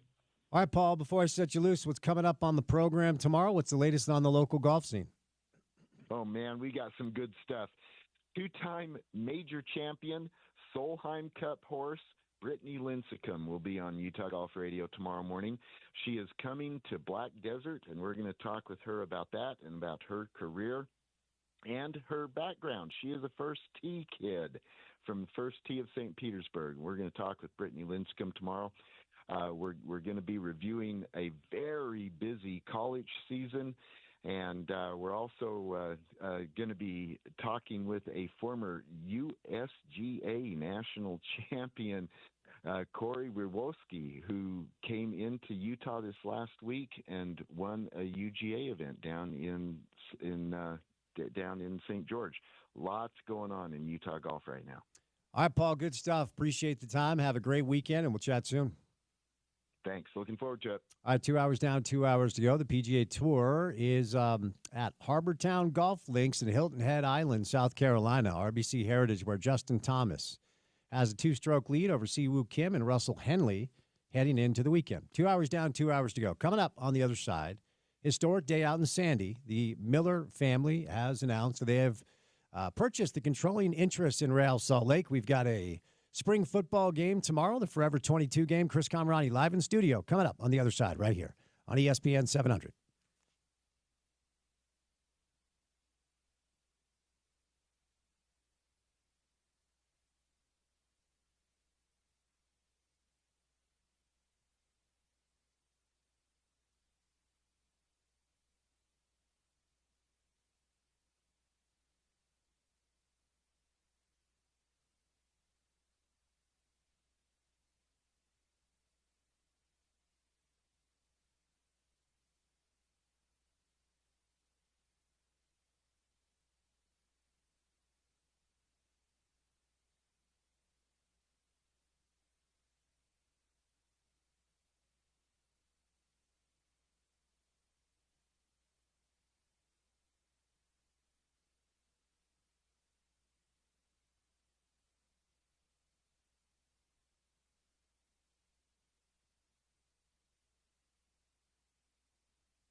All right, a historic day today out in Sandy at America First Field. Unfortunately, not downtown here in Salt Lake City, where there's a parking lot where a soccer stadium should be. Our next guest broke the news last night for The Athletic. Was able to actually get the price point that the Miller family has purchased the controlling stake for Real Salt Lake and the Utah Royals for a $600 million price tag. And Christopher Camerani from The Athletic is good enough to grace us with his presence in studio. On a chilly day, we got you out of the house. I'm impressed. But we're dressed like we're matching. Well, we're both. I mean, we are matching, basically. Yeah, basically black hoodies. Should probably zip this up. Are you protesting the cold weather? I decided to dress in all black because I'm protesting 38-degree weather in April. I don't know what it is, man. The older I get, I just feel like black is my color. I don't know what it is. For no reason. For no huh? reason. Well, Porter will tell you this is how I'm dressed every day in the winter. Yeah. You know, when the spring actually springs and the summer's actually warm, I'll mix it up a little bit. But give me my black sweatsuit all day. Like a Titleist polo, maybe. You know my relationship with the breathable golf polos. I have several. Oh, by the way, I'm giving some away. Do you have any interest? Do you want to go through them? I only accept Roan gear, so. Okay, fair enough. Do you want to go through my golf shirts? I'm giving away a grip of them. Tell Chris to back off the own gear, by the way. Well, Porter had dibs. I'll split it equally with all of you. Well, Chris, it is great to see you. And we do have some breaking news about a striker that reportedly is on his way to RSL. But before we get there, take us through what you wrote and your thoughts on this transaction as RSL has now been sold to the Miller family. Well, as we've heard today, they had their official formal announcement and press conference out at America First Field. All the major parties were there involved. The governor was there. I think there were some church officials there as well. So all the heavy hitters were out in attendance in Sandy. My colleague and I, Paul Tenorio, who is our lead men's American soccer writer at The Athletic, we spent the last day basically trying to nail down the overall valuation price point for what the sale was going to end up as. And we've had, multiple league sources across the landscape of MLS and NWSL break it down for us. We confirmed that RSL sold for $440 million. The Royals went for $110, and then, various escalators basically got it up to $600 million. And if you look at what David Blitzer and Ryan Smith bought it for basically a little over 3 years ago now, I think that was about $400 million, but that was before the Royals were back. Remember, a great piece of business done by Blitzer and Ryan at the time was being able to lock in a $2 million expansion rights price point fee to bring the Royals back after they'd left. So when this first started percolating, I want to say a couple months ago, David Blitzer told me last night that he reached out to the Millers around the holiday season to gauge whether or not they wanted to be the local anchor majority owner that he was searching for. This was percolating for a few months now. They finally get it across the finish line. But it was clear that Blitzer wanted, and it makes sense, he wanted to have somebody local who was going to be the day-to-day majority owner to usher in yet another new era for RSL and the Royals. So let's dig into some of the specifics here. Ryan Smith, Ashley Smith, SCG Entertainment Group out entirely. Yeah, Paul and I reported that, I think, at the end of March. Okay. Yep. So the synergy between Dave Blitzer, his group, and the Miller family and their group, do you have any insight there? So the Millers are the controlling owners now. Yep. So they will have say in whatever they want. Correct. Dave Blitzer, I think it's 8 clubs across the landscape of Europe, the Blitzer umbrella. So that's a relationship that you want to maintain. So is the line of delineation as clear as the Millers have the business and Blitzer has the soccer, or is it a little more complicated than that? No, it's not. And David kind of said that today in his presser. He said he wants to be more involved now on the soccer operation side. He is a soccer junkie. He grew up playing it. Yeah. Obviously, he owns majority or entire stakes in several clubs overseas. And I think, honestly, this is probably the most useful area area that David can help RSL out in. I mean, he's a guy who is worth a lot of money, and he has a lot of irons in the fire at all times. As you know, he's involved with the Sixers, the Devils, the Commanders. The list goes on and on. The Millers now are going to basically be the point guard, shooting guard, small forward, power forward, center, using all the old basketball cliches. And the sixth man? And the sixth man. Wow. A lot of depth there. So, yeah, I mean, the priority for David Blitzer was to have a majority local owner who can run day-to-day operations. And you can make an argument he was lucky that the Millers were waiting there. Now, Paul and I did report that, he offered Ryan Smith the right of first refusal last fall with everything that Ryan had going on, bringing in the hockey team and the Jazz and the Delta Center revamp and all the downtown stuff, that Smith declined. And David was lucky enough to have a long tenured local sports franchise steward in the Millers be waiting in the wings, but it had to be, as they always say, it had to be the right fit, and it was the right fit. Sure. And I worked for the Millers for 7 years, and I can speak to the type of company they run and the type of people that they are. And I know Steve Starks and Steve Miller and Greg and Gail had a chance to sit with them and some other media members yesterday as they walked us through kind of their mindset and their mentality. So I'll ask you, CK, as somebody who once upon a time was hanging out with David Beckham at a record store downtown when Real Madrid was here. R.I.P. Virgin Records, and was at Real Madrid, Real Salt Lake as a patron, and has kind of seen all of the iterations of RSL, either as somebody who would attend games, then in the media covering them, and now we transfer over to this day. What sort of benefits do you think this could bring, Real Salt Lake? What's the buzz, the feel around the ownership transition yet again? Yeah, it's a franchise that finds itself in a very unique position. We don't see many major professional sports franchises change ownership 3 times basically in 4 years, but this is where RSL finds itself in the Royals as well. I'm going to continue to just be this guy on your show. 90% of fans just want an infuse of allocated resources to make their team fun to watch and make them be good. Bottom line, end of story. It's easier in soccer as opposed to the NBA. You have, if you're willing to splash the cash, so to speak, if you're willing to shell out the resources to maintain a competitive roster both on the professional men's and women's side, from a Royals point of view, like when they came in, man, heaviest hitters, like World Cup stars, Becky Sauerbrunn, Kelly O'Hara, Kristen Press came here. This iteration of the Royals still trying to figure out who they are. The league is a little different. A lot of our American women's soccer players aren't necessarily chomping at the bit to play here. A lot of them are playing in Europe.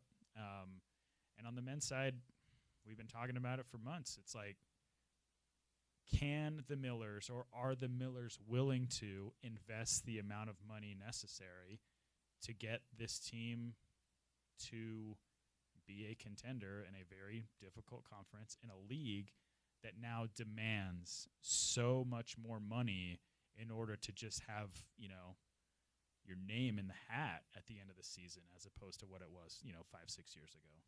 The Royals piece of this is pretty interesting, right? So 110 mil for the Royals, and valuations across the landscape of the NWSL have skyrocketed, correct? Yep. So what sort of, and Ali Sentner is one of the bright young stars in America as far as female soccer players go, and she's been really good for them. So before we get back to the RSL side, we'll talk about the breaking news of the striker. What information, if any at all, do you have about how motivated the Millers were to do this because of the Royals portion of the deal? Well, I mean, it's a package deal. It was always going to be a package deal, as it should be. The Royals are unique in that they are, like I said, they're trying to figure out who they are as a club still. They're trying to accumulate talent. Ali Sentner is one of the bright young American talents we have in our game. But beyond that, I mean, they're The goalkeeper's very good as well. She's had some national team, senior team call-ups recently, but it's at the risk of sounding shallow. Star power matters anywhere, and if you can have star power here, I think that is a huge reason why I think the first iteration of the Royals exploded the way it did. Was because like you had three people who were basically rotational or starters for the U.S. women's national team who were, winning World Cups. Now they're trying to figure it out, man. Like it's hard. And you mentioned the valuations of NWSL skyrocketing. They are skyrocketing because Denver, I think, had to pay something similar to what the Royals sold for just as an 110 expansion fee. Yeah, that's wild. Yeah, and the San Diego Wave sold for 120 last year. So this league was kind of on shaky ground as recently as 4 or 5 years ago, and now thankfully, like you're just seeing the other side of the coin, and it's pretty healthy. So when the Royals left us the first time, the final year here, they averaged 10,000 fans per match, which was second to the Portland franchise at the time. Horns, yep. I don't have up-to-date numbers, but I can tell you it's not close to 10,000. No, it's not. So what sort of and you referenced the star power. Like, I don't think we fully realized, like, exactly how powerful that group was. What sort of steps need to be taken to get that number back up? Because if the fans came then, they'll come again if they have a reason to. Yeah. And, again, it's the almighty writing checks. It's the almighty dollar. Writing checks. The man with the gold makes the rules. That's your golden rule, and it makes sense always. Again, if you are willing to invest, fans will come, fans will pay, fans will watch from home if they're not paying. Like, this is a market that is willing to fall in love with a team that is good at what it does, that has players that are good, that play an attractive style of whatever sport they're playing. We've seen that with the Jazz. We've seen it with RSL over the years. When the Royals were here the first time, they had a tremendous amount of talent. You just got to pony up, man. And for a long time, especially under the Deloy Hansen era, RSL was lagging behind. And I know the Blitzer group with Ryan Smith kind of changed that. They spent $6 million for Chicho Arango. But as we've talked about on this show the last couple of months, like now that gets you a rotational squad player. That gets you a solid 5th to 6th best player if you're going to compete. And that's just the way it is now. New world, which brings us to, and look, I'm smirking a little bit because every RSL guest I've had on over the past, 2 or 3 months, since, and you and I talked about this, since the rumors surfaced that there was this ownership transition taking place, whether it was Kurt or Jason or Tony or Pablo or John or whoever it was, whenever we talk about, are you guys making additions? Yes, we're working on it. I would say, well, is the potential ownership transition getting in the way? And they all said no. Well, the ownership transition is done, and an hour later, we find out that Robert Bozanic, Robert Bozanic, a Slovakian striker, and the Slovakian national team, they're like a top 50 national team year in and year out. They strike me as a team that John Paul would use to beat me in FIFA 1-0 and, really make me upset. But this striker has had several caps with the Slovakian national team. He's 25 years old. Robert, hit me again. Bozanic. Robert Bozanic, according to reports, has been signed and is on his way to play for RSL. So what's your reaction to the breaking news? Coincidence on the day that ownership drew? I don't know. Of course not, right? It can't be. There's no way it's coincidence. They just all lied to me, and now I've got a bone to pick with all of them, including Trey. If you're looking at the player profile of what RSL likes to go after at the moment, it makes sense. A guy who has success with his senior national team, who is in and out of a decent club in Portugal from a starting 11 point of view, but he's 25, 6'2". RSL guys have told you on your show ad nauseum that they are a sign and develop club. Now, this is a potentially different deal because, I don't know what the Portuguese league. I mean, top heavy. If you're talking about like Sporting Lisbon and Porto, it blows MLS out of the water. But as a if you're measuring the bottom of the barrel over there versus what we have here, I would imagine it kind of evens out a little bit. But I'm trying to think. Last I saw, I think he had like 13 goals in the last 2 years there. So not a tremendously high goal scoring rate, but it's a guy who gets run with his national team in Europe, and it's a decent national team. It's a guy who used to play here for a while was on that national team in Albert Rusnak, and he was a really good signing. One of the best international signings that RSL has ever had.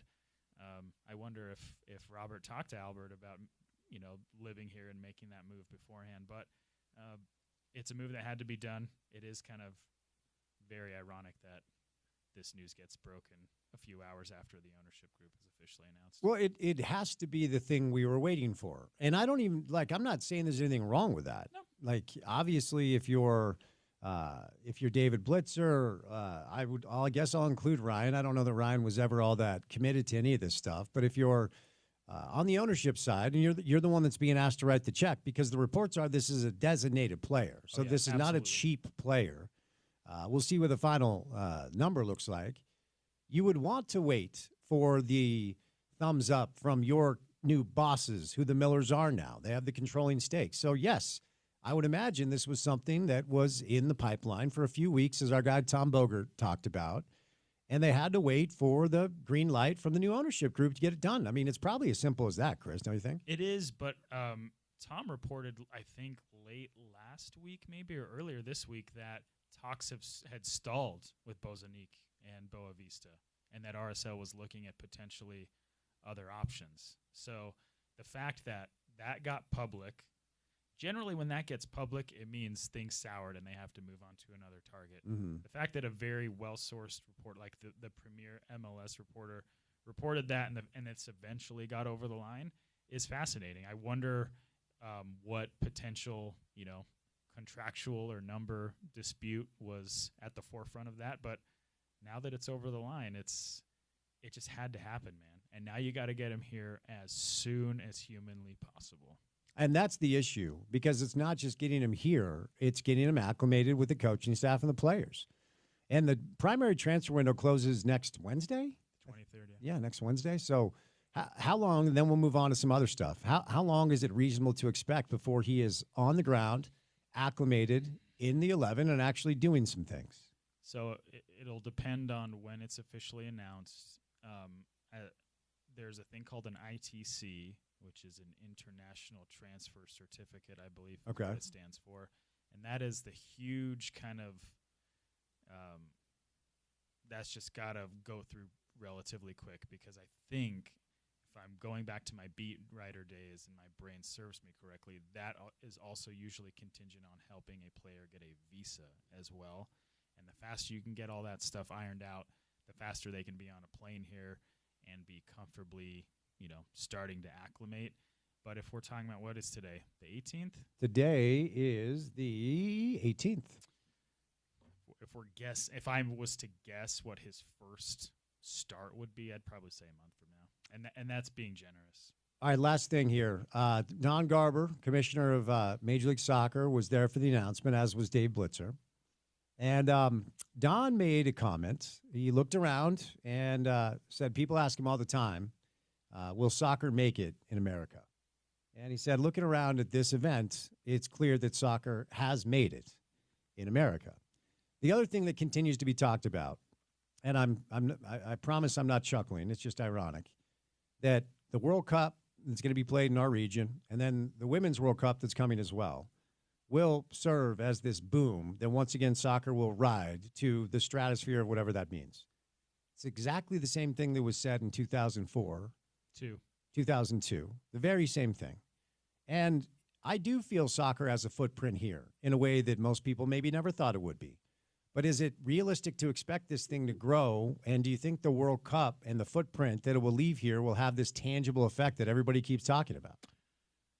That's a great question, man. Going back to 2002, you can make an argument that your dad doesn't want to bring a soccer club here if not for the success of O2. Mm-hmm. Like everything is part of a timeline, so to speak. But if we're talking about domestic professional soccer, I don't know how much further we can go in the current setup of what MLS is. In the single entity structure, I think for professional soccer in this country to break free of that, it needs to do that exactly and be a free market.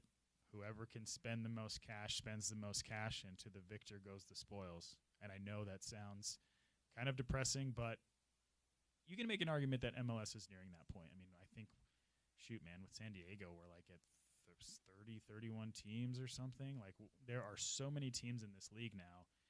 I do think fans will get, excited once again next summer. But for a lot of folks, it's kind of like the Olympics. It's like they get super stoked every 4 years. And after that, they're like, meh, I'll go back to watching the Steelers lose or praying the Jazz get Cooper Flag. You know what I mean? Yeah. I just don't know what that next step is outside of, a semifinal for the men's national team. The women's team's handled it.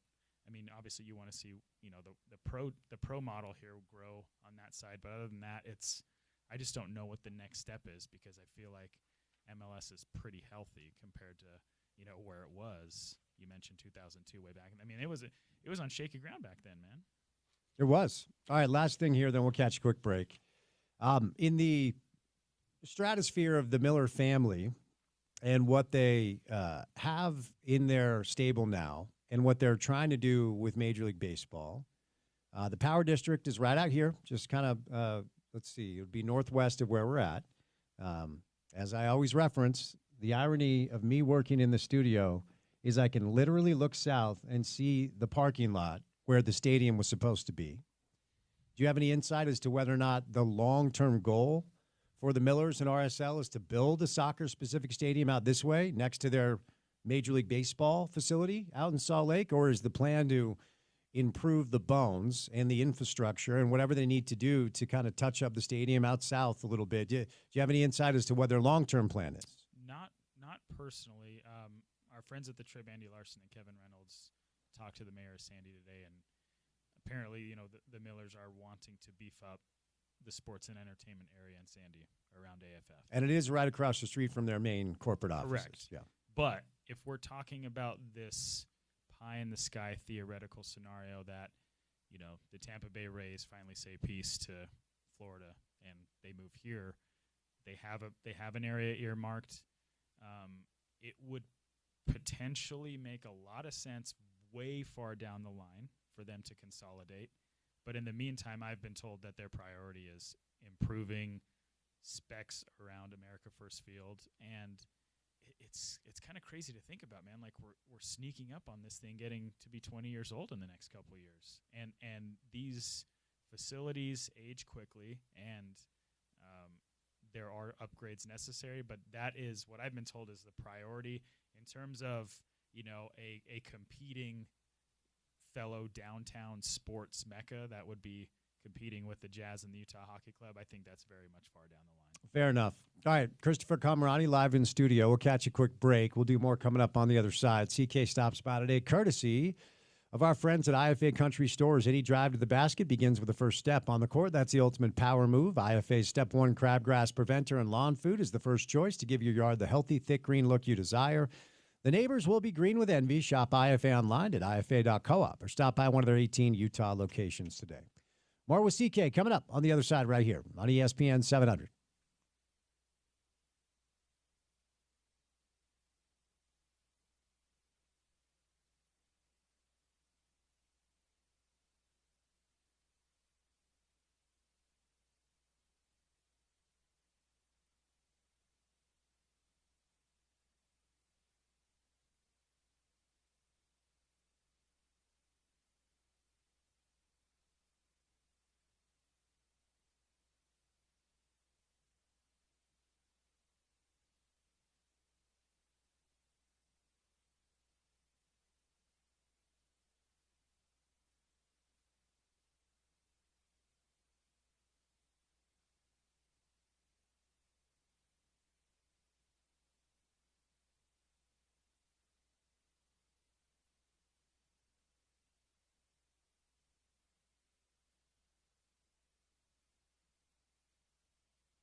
All right, we'll get to the 5 o'clock hour of the program coming up in just a little bit. The sun is trying really, really hard. Sun is trying really hard to come out. Woke up this morning to 38 degrees and snow. It's spring in Utah. Christopher Camerani live in studio for one more big segment. Big news of the day today that the Miller family has purchased the controlling stake of Real Salt Lake. Dave Blitzer stays on, and his group will maintain their presence.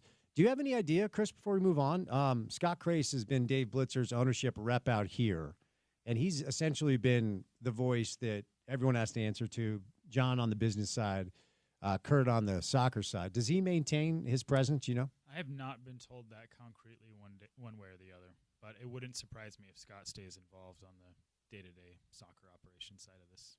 Okay, fair enough. So we'll learn more about how this is going to unfold. And the news came down about an hour after the ownership announcement was complete that Robert You can do it. Bozanic. Nailed it. All right, give me some time, No, okay? you Just did let me it, man. practice You got here. it. Robert Bozanic is on his way. He's a Slovakian striker to play for RSL. Do you think there's any other additions? Or do you think this is the only one? We only got 5 days before it closes. If I were to guess, I would say maybe in league, like a trade of some sort. I don't know. I don't know if the Millers are like, here you go, Kurt, go cook. You know, like we're gonna follow through on what we said we're gonna do ASAP. My guess would be if there's another addition, it would come through the domestic ranks. Well, you know, a lot of the conversation about whether or not the Millers would spend money seems to have been directed towards, well, they never went into the luxury tax when they ran the Jazz. The luxury tax bill in the NBA is like $185 million. I find that a false like equivalency. In MLS, you don't have to spend $185 million, but, you know, spend 20 or 30. And I think the Millers will do that. Were they ever in a position where they really needed to? Because I'm trying to think. They sold the Jazz in October 2020. Like, Donovan was still on his rookie contract then.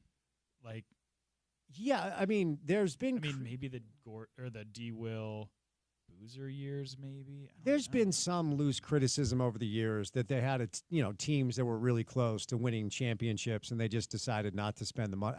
I don't know that that's founded in a lot of evidence, But the point is, like, they don't need to spend NBA money on MLS rosters. No, not even close. Yeah. If you can carve out an allocated budget for the RSL front office and the Royals front office to be able to go out and spend money and bring in good players, it is a drop in the bucket compared to what you would have to pay for an NBA contender in the luxury tax in the second apron, third apron, fourth apron, you know. So what last thing, then let's move on. I mean, based off of what you've seen from them so far, it has not been a great start. It hasn't been a catastrophic start, but it hasn't been a great start. Toronto comes in tomorrow. They have not won a game yet this year. Now that we know a 9's on the way, let's give them the benefit of the doubt, and let's say one more attacking piece is added. What do you think we see from RSL this year? It's hard to say. They look so lost in the final third so often.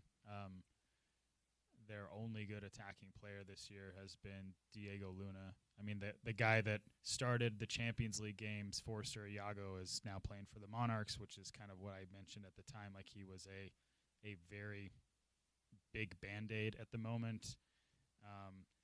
Gonzalez had a decent run against Nashville, but nowhere near productive enough to, be what you're paying him to be. And their defense has been pretty shoddy at times. I mean, Cabral has been a great addition. I kind of shudder at the idea of what this first 8 games could look like if not for him in goal.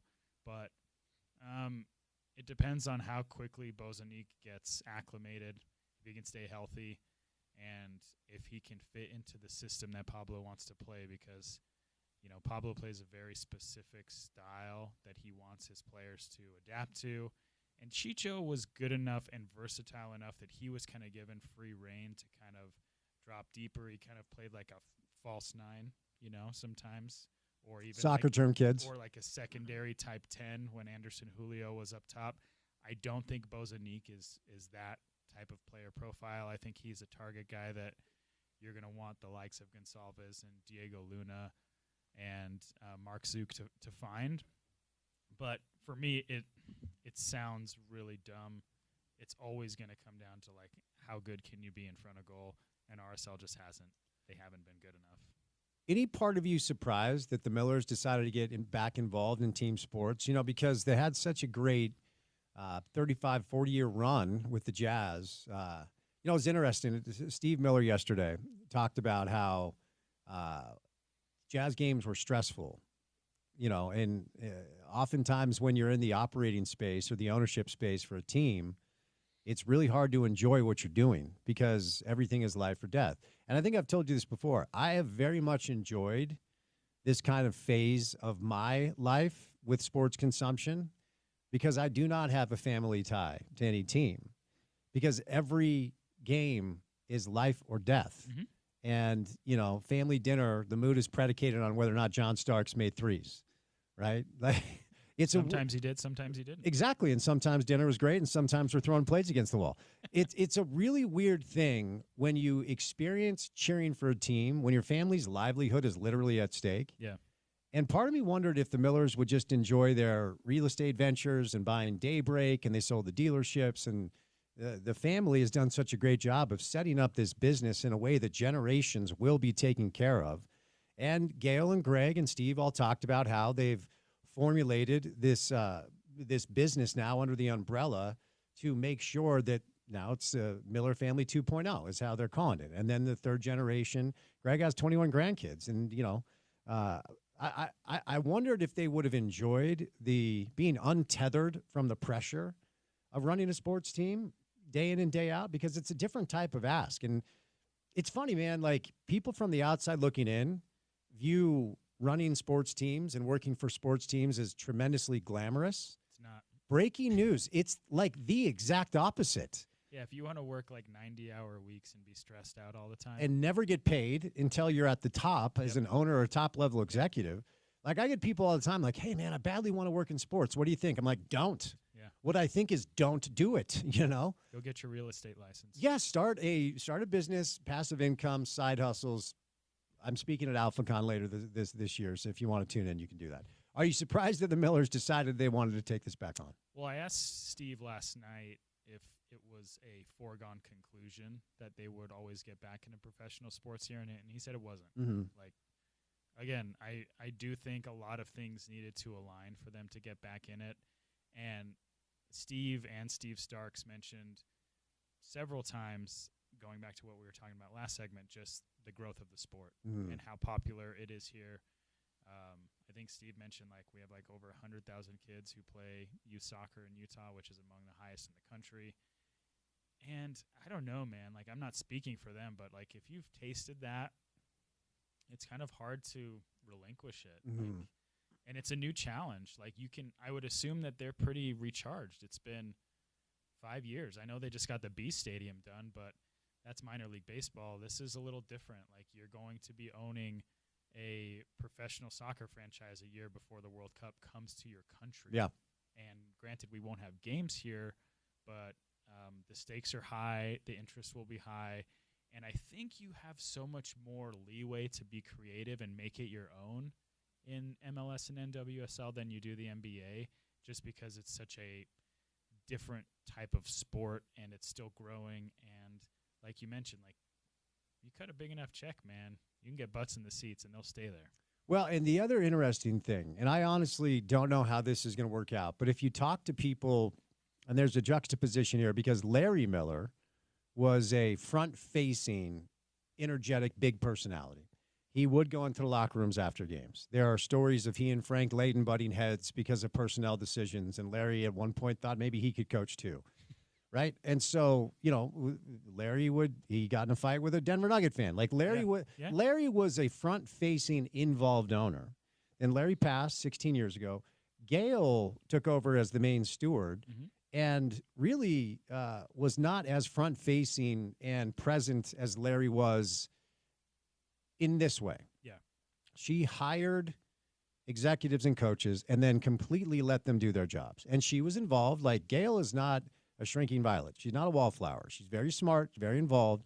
But a lot of stories when Kevin O'Connor decided that they needed to move on from Darren after the Darren Jerry thing, Gail tells a story of calling Kevin in her office and said, I need you to explain to me why we're trading our best player and our point guard. And Kevin walked her through why, and she said, okay, I'm going to trust you. And, that for an executive or a coach, that is a dream. That is a dream owner, an absolute dream ownership situation. I don't know how involved Gail is going to be with the soccer club, but I wonder if you've been able to get a feel for the type of stewards they'll be for RSL. Is it going to be kind of the same way where it's like, all right, Kurt, all right, Tony, Jason, you do the thing, Pablo, do the thing, and we're here to support you? Well, and you left out John Kimball, which is probably the Correct. most important name because he worked at RSL, then was at the Jazz, then went back to RSL during the most tumultuous time. And he was at the Jazz when the Millers were the owners. Correct. So he worked closely with Steve Starks. Correct. Yeah. This would be my assumption. I don't know this. This deal and the Millers strike me as we're going to entrust you to try to do the job as best you can.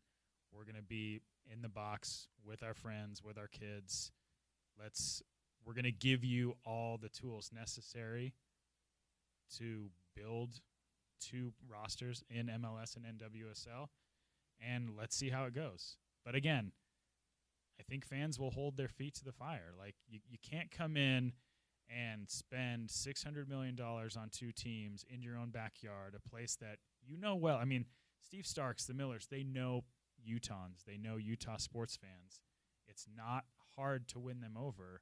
You just got to go out and do it. And I know I've said that a lot so far, but you have to follow through on what you're going to say. I just don't think I don't see Steve Miller, bursting down the tunnel at AFF, mad at the VAR. I don't see, Gail mad about a yellow card. That just doesn't really strike me as going down that way, but I definitely think they'll be involved. I mean, it helps that they're right across the street from their offices too. For sure. I wonder if you think because the Millers' track record with the Jazz speaks for itself. Okay. Never a banner, never a championship, but so many years, like, I don't know, man, it's 3 straight springs where this building downtown is quiet during the NBA playoffs. And I hate it because it's one of my favorite things about spring in Utah is Jazz playoff basketball. 2017, Jazz OKC, Young Donovan, that building was popping in a way I don't think that it was popping since the late 90s. So the Millers have tremendous data and examples at their disposal of their time at the Jazz with how they're going to do it with RSL. Do you think the awkward early tenure of the Smith Entertainment Group ownership over the Jazz, where they're losing at a historic level, and they've had missteps here or there, neon jerseys, we could talk about a bunch of different things if we wanted to. Do you think it's changed the way that Jazz fans view the Millers as the owners of RSL with the way that, or as the owners of the Jazz with the way the Jazz are being run right now? I don't think so. I mean, I just think the roster was set up, the coaching staff was set up for success. And as all those guys have said, it just didn't work out for a multitude of reasons. And that happens in sports. Like, sometimes things don't go your way. And a lot of times they don't, which is why we don't have a banner here at the Delta Center. But I don't think that this is a indictment on the Smith ownership group on where they are now. They made a move that I, as an outsider, as a sports journalist, I think they made the right move. I know that you're looking at potentially Quinn Snyder coaching against Donovan Mitchell in the first round of the Eastern Conference playoffs. I mean, you can correct me if I'm wrong, but isn't there a chance that Donovan's in the mix for MVP this year? I don't think he's going to win it, but he'll probably be 3rd or 4th. Yeah, I bet he's top 5. Jokic or SGA. Mm-hmm. T-Wolves are they're all right. I would assume they're going to lose to the Lakers in the first round. But the point I'm getting at is that the NBA is so different, man. You have to build it down to the studs, or you have to break it down to the studs to build it back up and have it be worth a damn.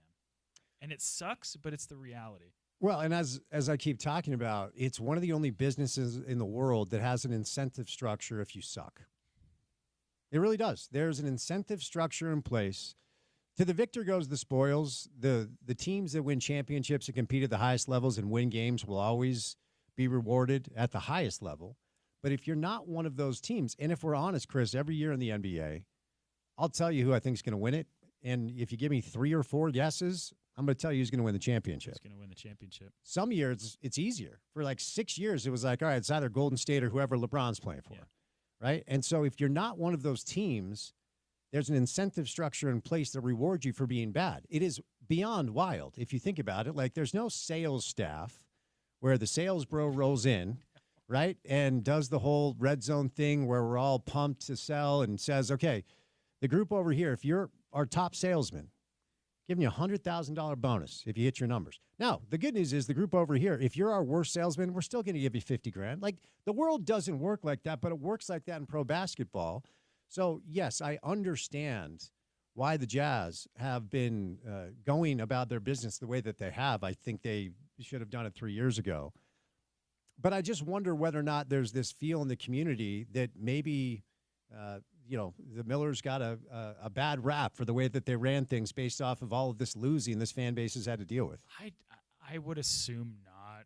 And frankly, if there was a quote-unquote bad rap out there, it's from people who don't know the historical significance of what the Millers mean to the Jazz. Like, without Larry, the Jazz are – where are they, Spence? Are they in – Minnesota. Minnesota. This the danger prior to Spence Checketts making the deal with Larry. And Larry deserves a lot of credit here because he completely leveraged himself multiple times, not just once, multiple times. He put his keister on the line. Multiple times. Double down multiple times to make sure that the Jazz stay here. But Minnesota was primed for a franchise situation. And instead of giving them, an expansion team, the talk in the league office in the early to mid-'80s is let's move the Jazz from Salt Lake to Minnesota. That happened, I think, in 1988. Officially, I believe the Timberwolves landed in Minnesota. But no, if Larry and Spence Checketts didn't step up to the plate and make this financing reality, the Jazz are in Minnesota. There's no doubt about that. Fans will always find something to be pissed about. You can get your boots stuck in the muck and mire for as long as you want, but the reality is maybe I'll go back to my tried and true cliche. Utah sports fans are beyond spoiled on a multitude of levels at the professional and on the collegiate level. So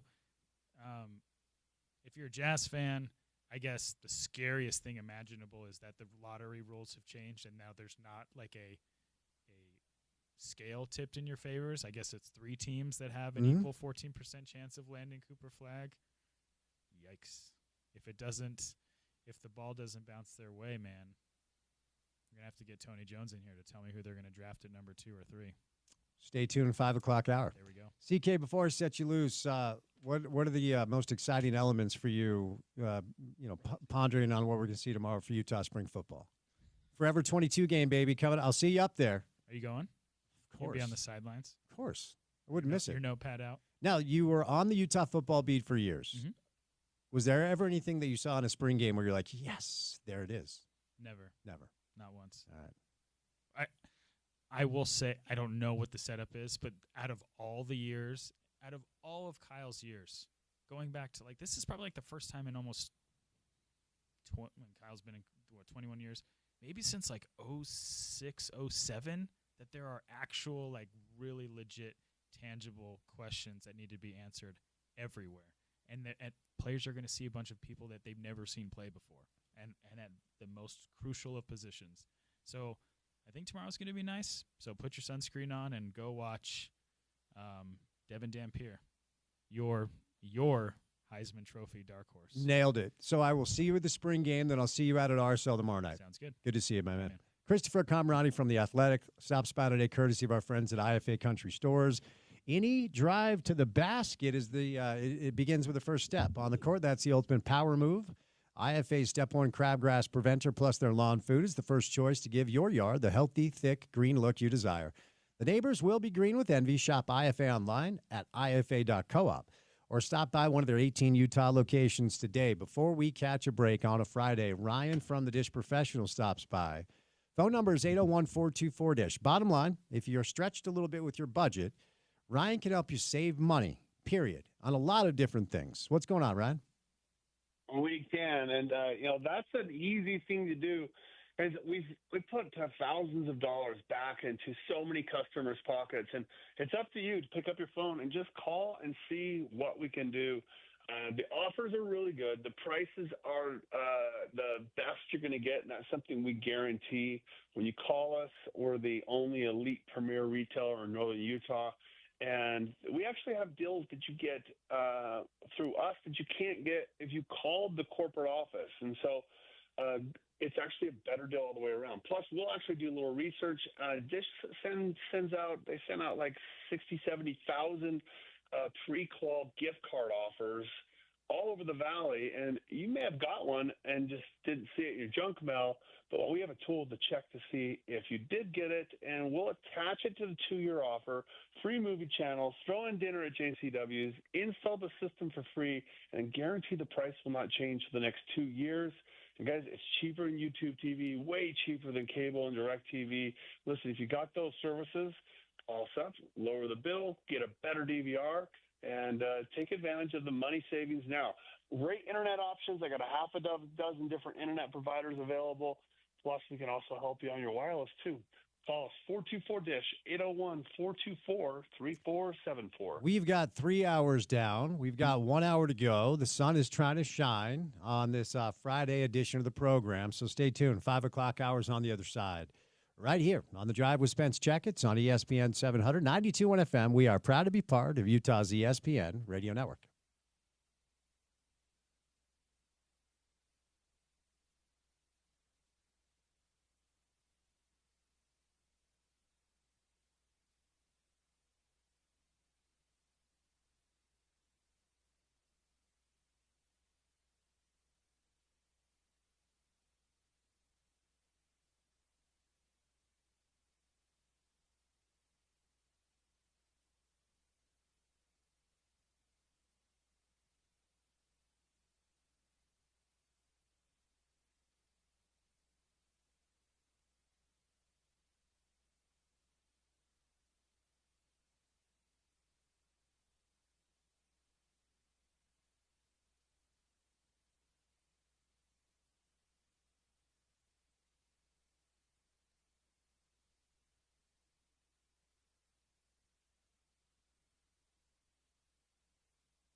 All right, let's get a drive at 5 time. Friday afternoon style, about 7 minutes past the hour of 5 o'clock. It has been a really, really chilly couple of days here in downtown Salt Lake City, Utah. Unseasonably cold, quite frankly. It was about 38 degrees and snowing this morning. Working our way up to the mid to upper 40s in downtown Salt Lake City right now with the sun shining a little bit. Looks like we have some decent weather over the weekend. And as it is every single day, it's good to have you along for the ride. Drive at 5 today and every day is brought to you by friends at Cortland Roofing. Cortland Roofing is your go-to for all your re-roofing, roof repairs, and roof maintenance needs. Free insurance analysis and free estimates and senior discounts. More information can be found at cortlandroofing.com. Utah football spring game coming up tomorrow, Forever 22 game at Rice-Eccles Stadium. Go to utahutes.com for tickets. Hopefully we'll see you guys up there tomorrow. Should be a nice day around noon, 1 o'clock when we'll be up at the stadium. So come on out and say hello. Just always interested to get some eyes on some of these new pieces. A lot of new pieces for Utah football on both the offense and the defense side of the ball. Porter, you were up at Utah media availability today, and we've talked about the Utah spring game all week. Christopher Camerani live in studio. You know, I do think we are high speed ahead to the day of spring football either going away or being more of kind of like a Pro Bowl skills exhibition. What are you expecting to see tomorrow during the spring game, and what are some of the things maybe you're most looking forward to? Yeah, man, I think with this team, the question marks are, I think, fairly clear, right? You are pretty established defensively at the linebacker position. I think you've seen a lot from some of the defensive backs.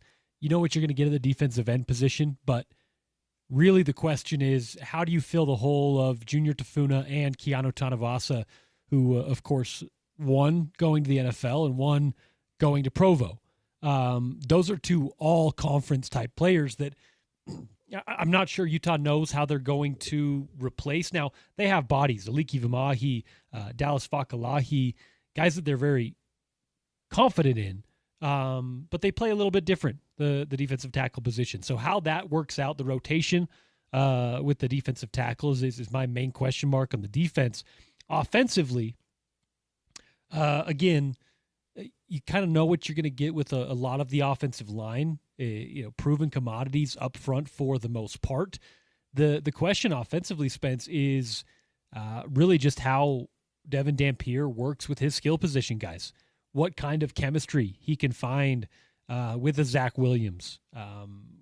What does Wayshawn Parker look like? Reports out of spring camp has been that he, dealing with some nagging injury stuff, has been limited in spring ball. So what does the running back room look like behind Wayshawn Parker? Those are really my main focuses on spring football. And that one with the offense really, really has to do with how Jason Beck, the new offensive coordinator, manages reps, manages how he wants to divvy the ball up. But plenty of tools for him to work with Devin Dampier, with Wayshawn Parker, Zach Williams, and at the tight end position, which Freddie Whittingham told us he's really, really confident in. That's kind of the quick rundown of what to expect at spring camp. And again, that is if we get to see much at the spring game. That, this is a scrimmage that Kyle Whittingham will decide how much we really get to see. As far as the transfer portal goes, typically the way the biorhythms of the calendar kind of work, as college football has had this dynamic now for a number of years, is after spring is done, we do hear a lot of names enter the transfer portal. BYU has lost 5 players. And by the way, some tough news for BYU earlier. Keelan Marion is in the transfer portal, one of their top returning wide receivers. Of course, there's always the potential of players coming back. Utah so far has lost Wyatt Becker, a quarterback, to the transfer portal, a couple of cornerbacks, and Kwamari Shemuel and Sammy Hunter. And there is a former 5-star wide receiver who will visit the Utes this weekend. Micah Hudson will be on campus for the spring game. So the transfer portal, ironically enough, is open in the landscape of college football, continues to stay open in the landscape of college basketball as well. But spring football tomorrow, Rice Eccles Stadium. It's kind of the last chance to see the team for a little while. So UtahUtes.com is where you go for tickets. It is win or go home night in the world of pro basketball.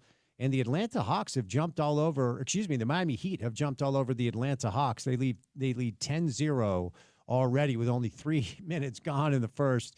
Late night game tonight is the Mavericks and the Grizzlies. We will have that game for you on the radio station. Ja Morant is going to play with that ankle injury. And the winner of Mavs Grizz, they advance on to play Oklahoma City. Both these games tonight are for the 8th seed in the NBA playoffs. The winner of the Heat and the Hawks game will advance on to play the Cleveland Cavaliers. So there could be a scenario if Atlanta can get back into this where Quinn Snyder coaches in the playoffs against Donovan Mitchell. Alex Jensen, of course, continues to coach with the Dallas Mavericks. And as long as Dallas is playing, Alex will be with them before landing on the ground to coach the University of Utah men's basketball team. Historic day out in Sandy today at America First Field, where it was announced that the Miller family has purchased the controlling stake, the controlling ownership side of things for Real Salt Lake and the Utah Royals. So the Larry H. Miller family, in conjunction with Miller Sports and Entertainment, has acquired the controlling interest for both these clubs, and the price tag is around $600 million.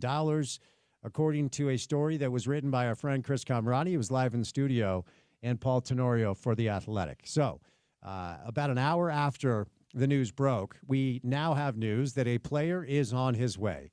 Robert I believe it's Bozanic, Robert Bozanic. I think that's how you pronounce it. Forgive me, I'm not dialed into Slovakian strikers.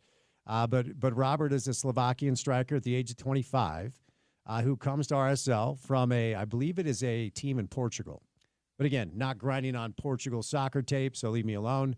But at least a number 9 is on the way. So a good day today if you're a Real Salt Lake fan as you get your striker on the way to provide some support for Pablo's group and a new ownership transition that seems to have a lot of people very, very excited. Unfortunately, the Utah Jazz are done for the year. So the next date that is of interest for you Jazz fans will be May the 12th for the draft lottery. And then the NBA draft will be June the 25th. Don't forget our draft coverage that night will be through the roof. Excited for it. Gordy Chiesa, Bill Riley, Richard Smith, and myself. I'll kind of be driving the ship a little bit. There's a chance we're going to be out and about on remote, but of course, we'll let you know. But coming up next, let's get to know some of these young prospects.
Final segment of the program for the day and for the week. Want to give a shout out to our friends at Homestead Steaks. Here's the deal.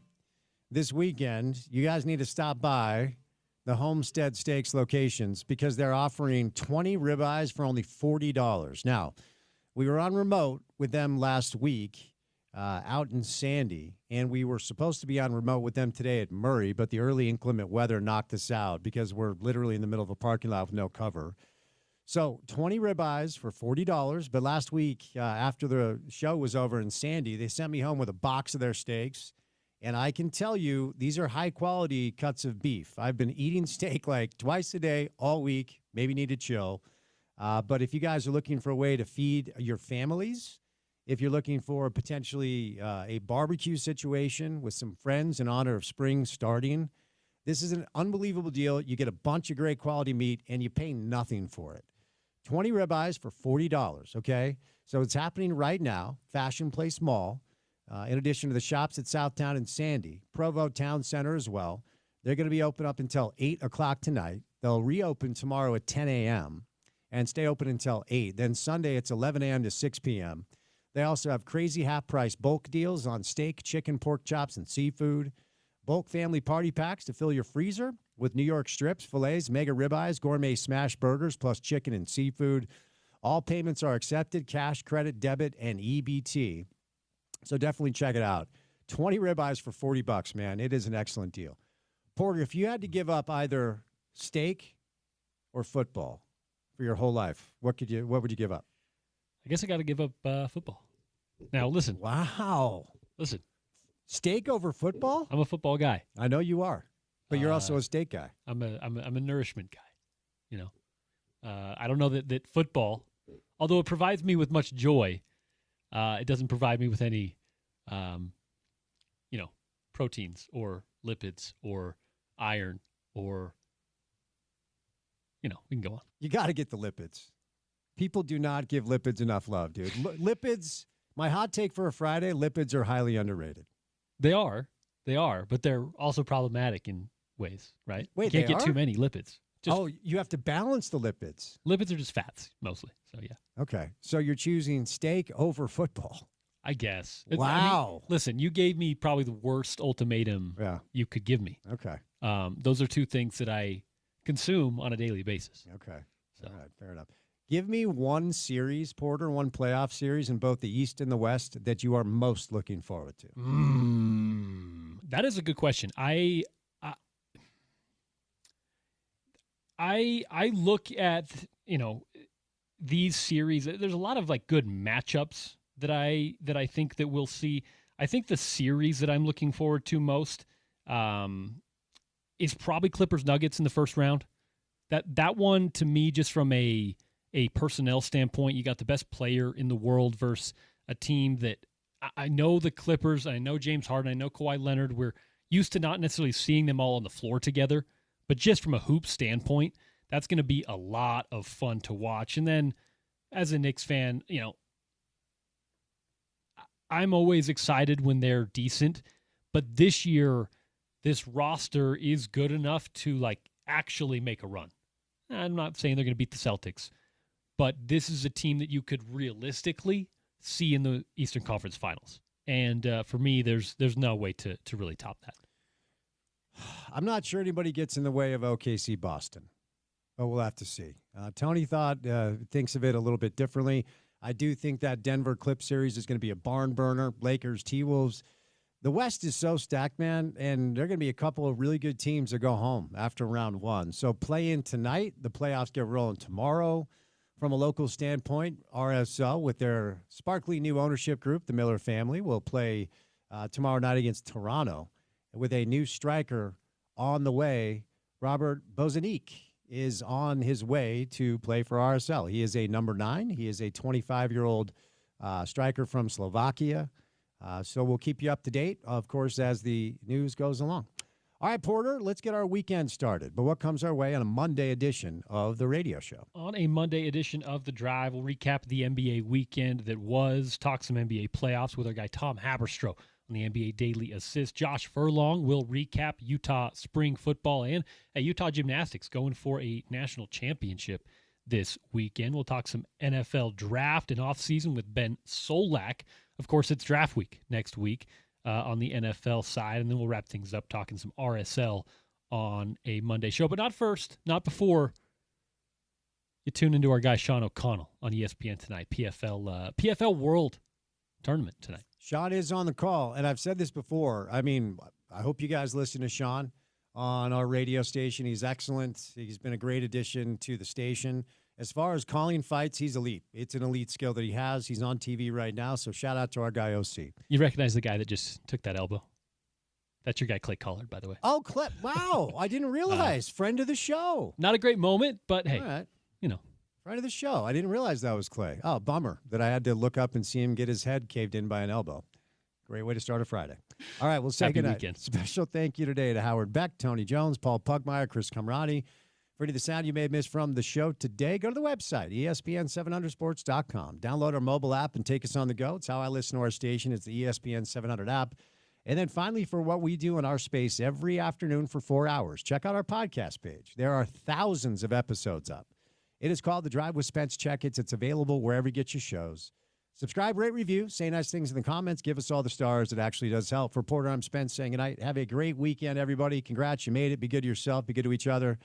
We will talk to you on a Monday Drive. As always, you can catch that right here on ESPN 700, 92.1 FM. We are